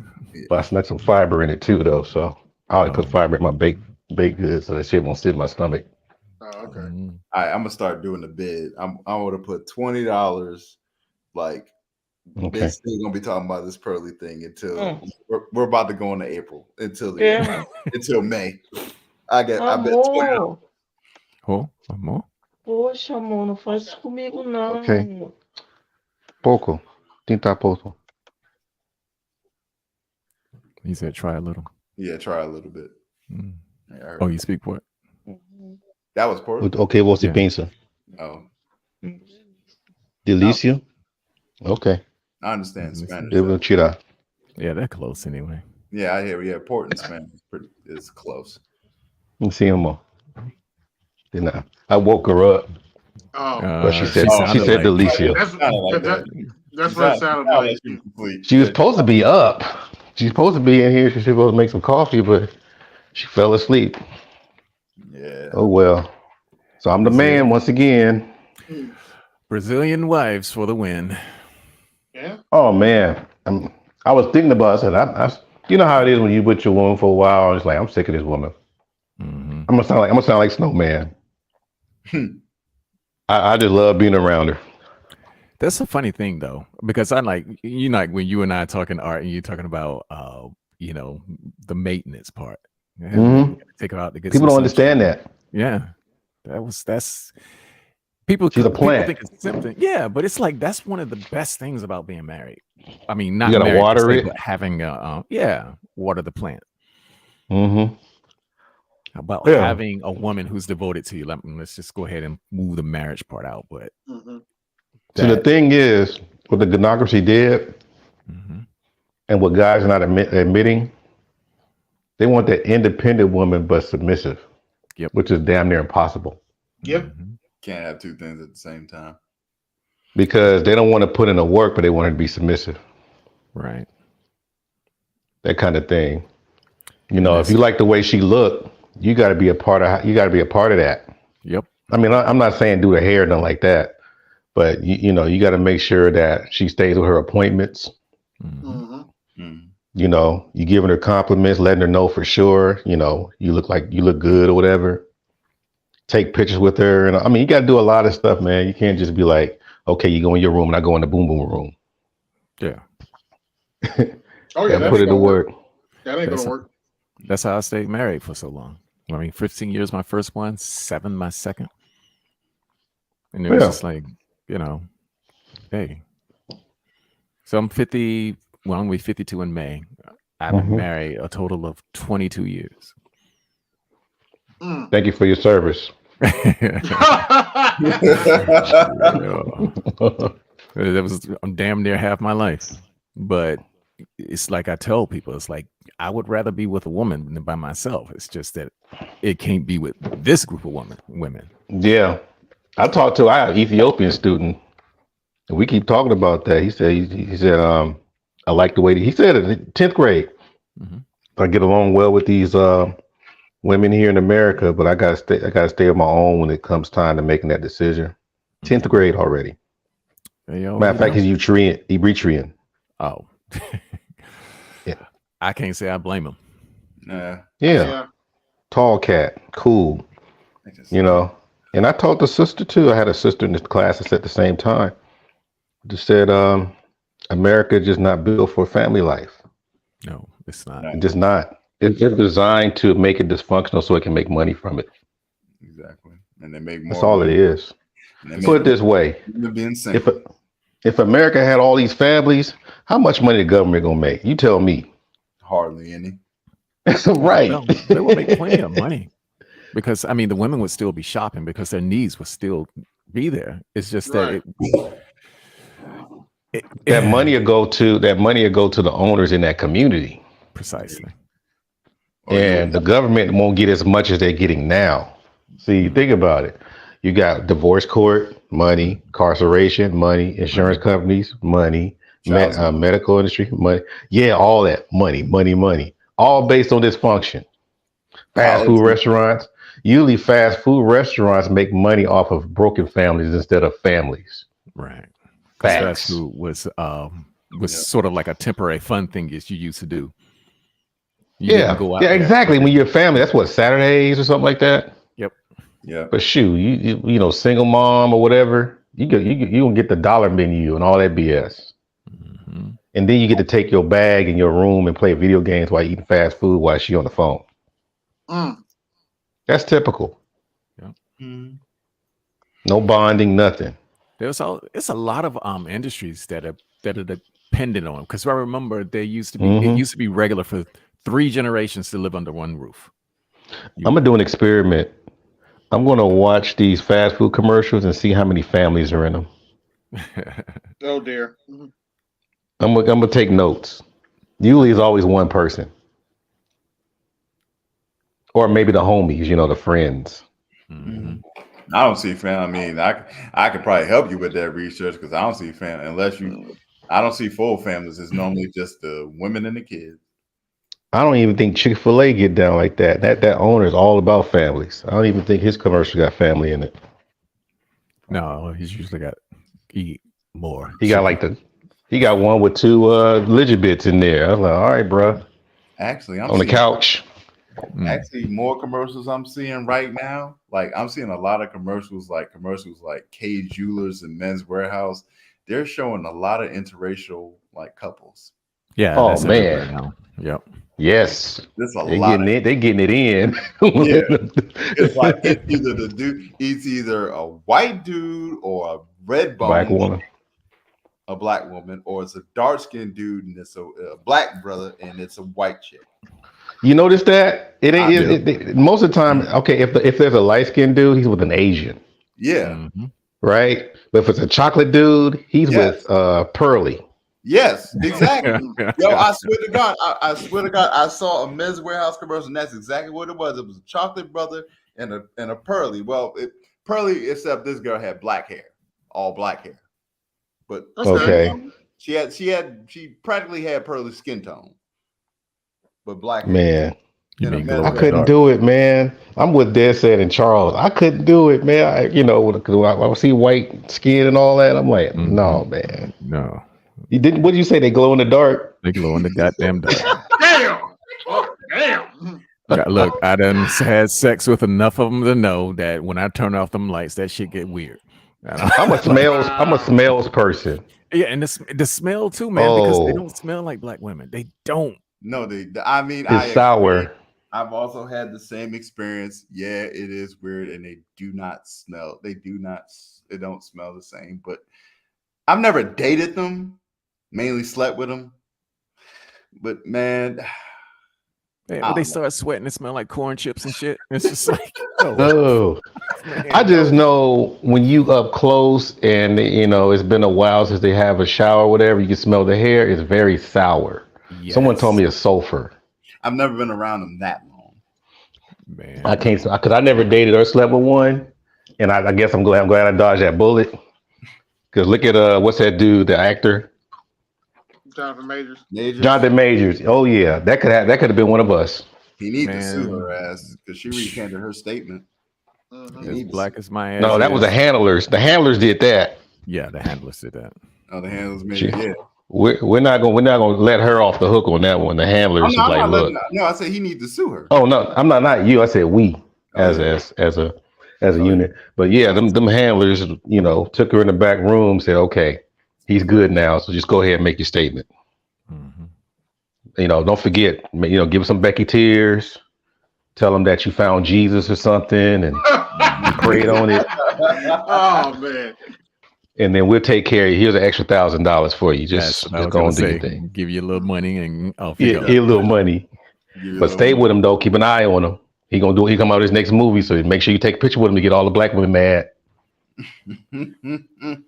Yeah, man. There's something to be said about biology when it comes to dating. And it's something that we overlook because we just look at the male and the female dynamic just on its basics. Yeah. But once you get into the throes, and sex is a very nasty business, and those smells are going everywhere.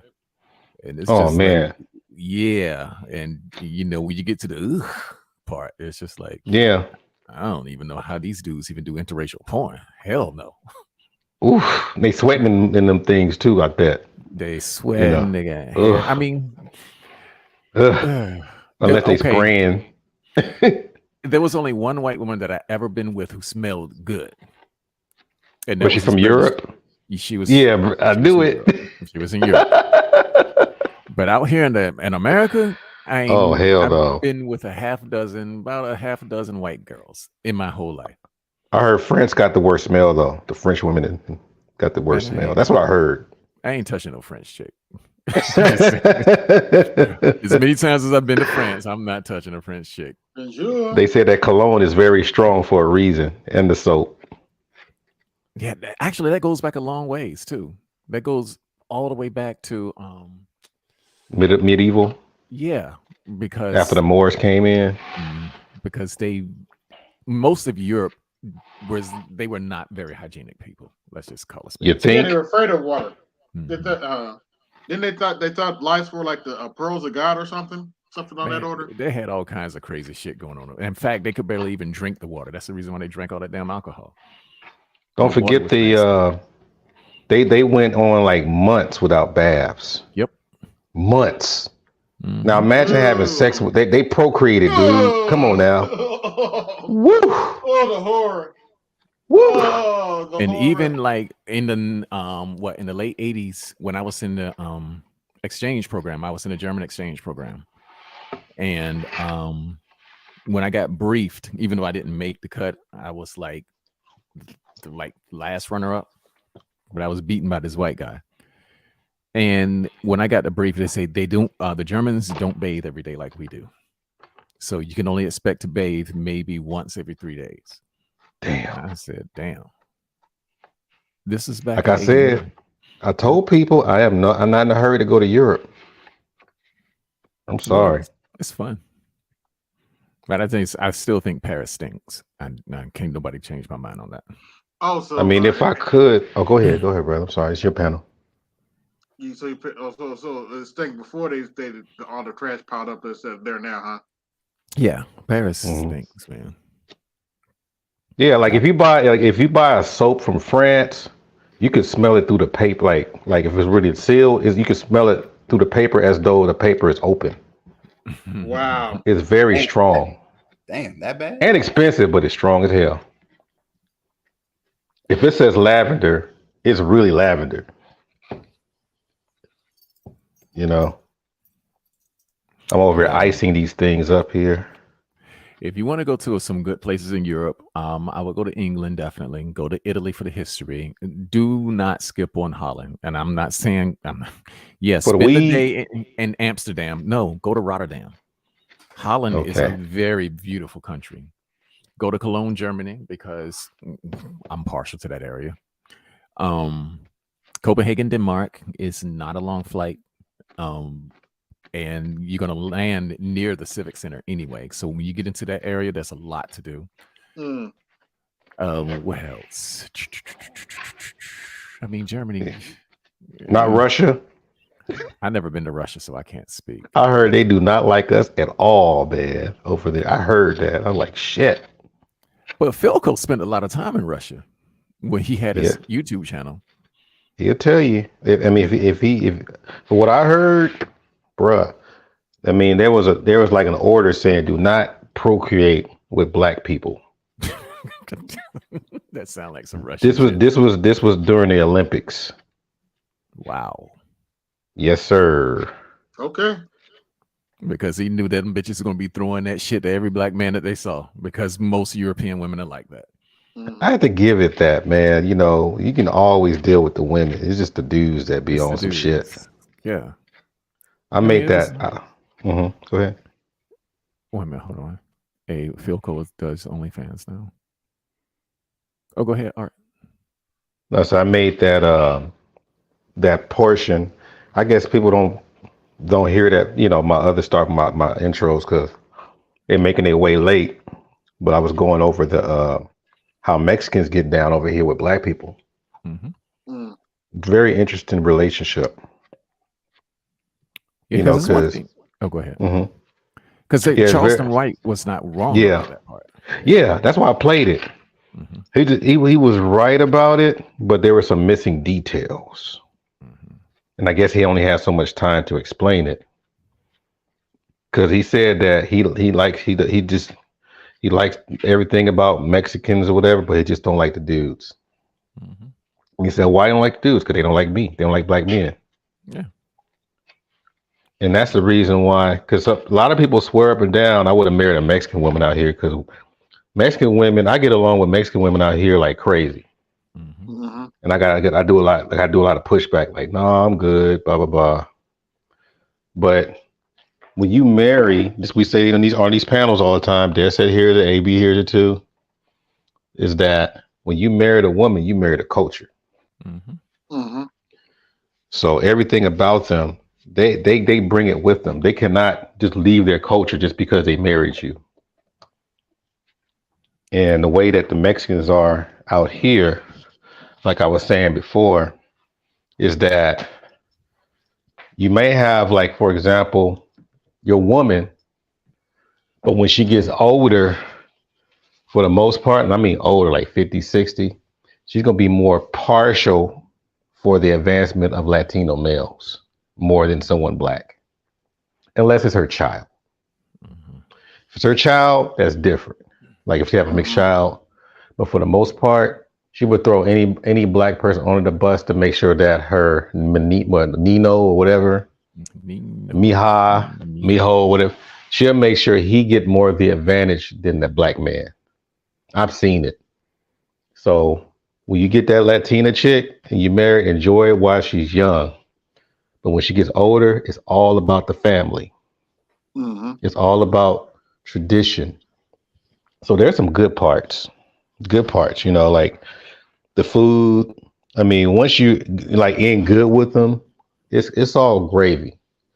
But the bad parts is these gangsters out here that like hip hop but hate black people. I'm still trying to figure that out. You know, the irony in that. White yeah, man. The irony. They be bumping Tupac and looking at one of us. I hate this nigga. But you listening? I'm like, what? Right. I've been seeing that since the 90s. So shout out to Red Supreme. He's even pointing that out. He's Johnny come lately on that. I've been seeing that for a while. Listening to Hail Mary, all eyes on me and staring at me like you want to do something. Yeah. And they want to call me the N-word, you know, when you mad. They want to call me the N-word just to show that you the homie. Which is it? You know, I mean, that's I'm sitting there like, but sometimes I have to correct them, and sometimes I have to say, hey, you on this N-word stuff, be careful what you wish for, because you like the name, but you got, you know, wait for the treatment. Oh yeah, get your Negro wake up call. Yeah, because when you get the treatment, them words ain't gonna come out your lips anymore. Like homie told him in that movie 40-year-old version, he was looking, see, now you found yourself a nigga. With what's that? The short dude. Yeah, we was Kevin Hart. That was one of my dude. We saw that when it first came out. You know they had security just to go see that movie. Yeah, I remember. I went to see that movie too. It was That so movie, packed. yeah, it was. But that movie was hilarious. My favorite part of that movie is when dude was trying all different types of condoms and they were stacking up.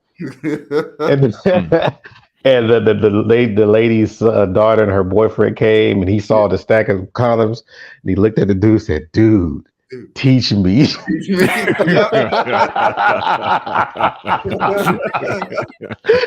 That's my favorite part, man. I cried. But back to the Mexican chicks, man. Yeah. Or the Mexican people. When the one that I was telling Dad said, and I was saying on the panel or my intro, you rarely see like for example, you see Mexican and black people cool when they're in school, when they're on a sports team, when they're sports fans, or working construction site. But man, when they go into like the higher management or whatever, you ain't gonna see no black and brown people. It's gonna be rare. And I was asking all my military people, you probably served and did boot camp and all that. You were privates or even sergeants together. But what about your generals? Do you see black generals or Latino generals? Very cliquish up at those. Right. That's what I'm saying. I'm like, it's something about when we are in a higher position, people feel a certain way. Once real power comes into play, that's where you're going to see a lot of the division along racial lines. Because it's like, why is he in that position and I'm not? He's the nigger. I'm the one that's closer to white people. He got that dark skin. Why he's a CEO? What's even bigger, why is Kobe Bryant doing all those dunks all the time? How come Obama's president? How come, they're going to be saying that for everything that's excellent about black people that they don't have. And then guess what? You hear all about that stuff when they get drunk. Yep.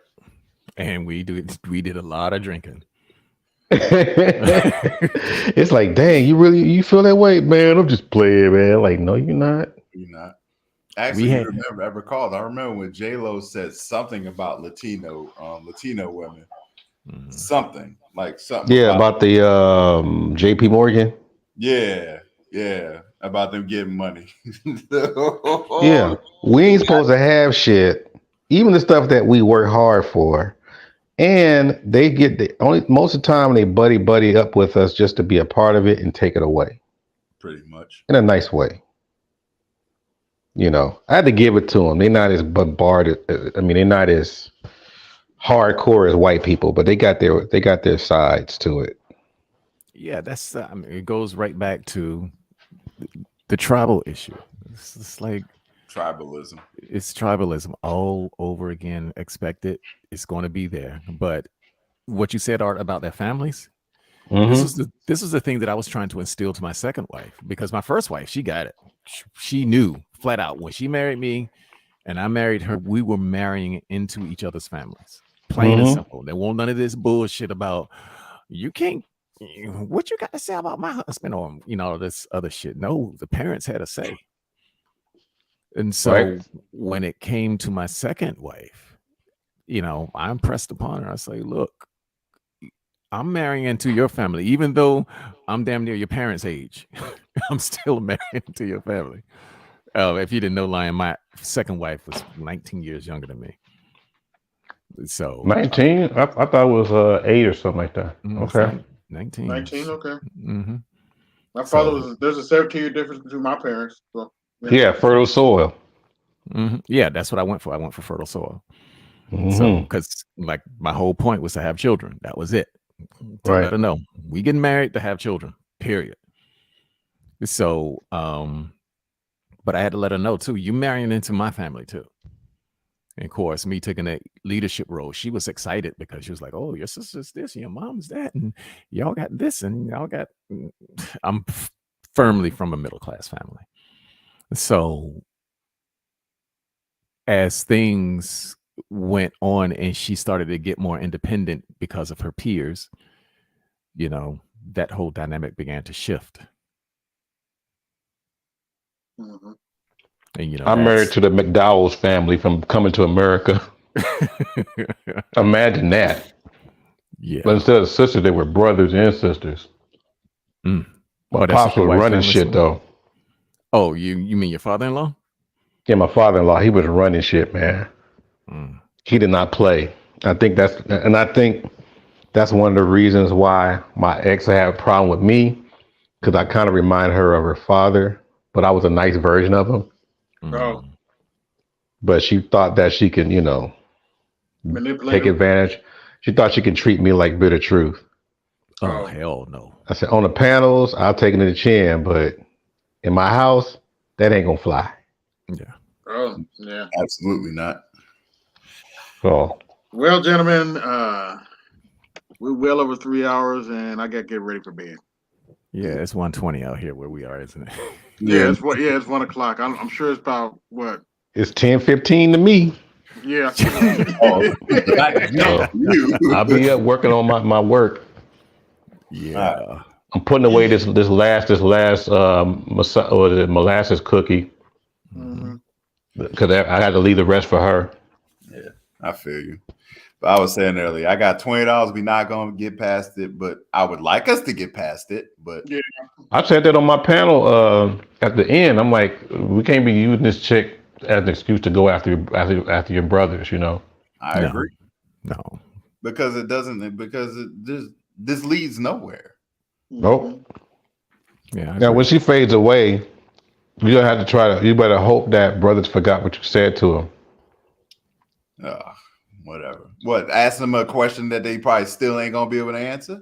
They're going to be the same way when she fades the way that they are now. Yeah. So I mean, for that reason alone, I don't see any reason to even track back. You're right. But if they do, ask the same question. No, it's gonna be more like, well, like I said, I do anime over my shit, so they ain't got no reason to come over there to my stuff. But yeah, I feel like doing a Photoshop rendition of Pippi Longstocking and going in Pearly. I might do that, man. Put that in my community chat. Please put it in the tab. You know what? And I'm gonna work on that with AI art. I'm just gonna take Pearly, and I'll put tiki torches under her while she's hopping over them with a smile, like, hey. What's your favorite AI? That's it. I don't use any of them, but if I do use them, probably Midjourney. Yeah, I just want to bet Midjourney, really? Mm-hmm. Okay.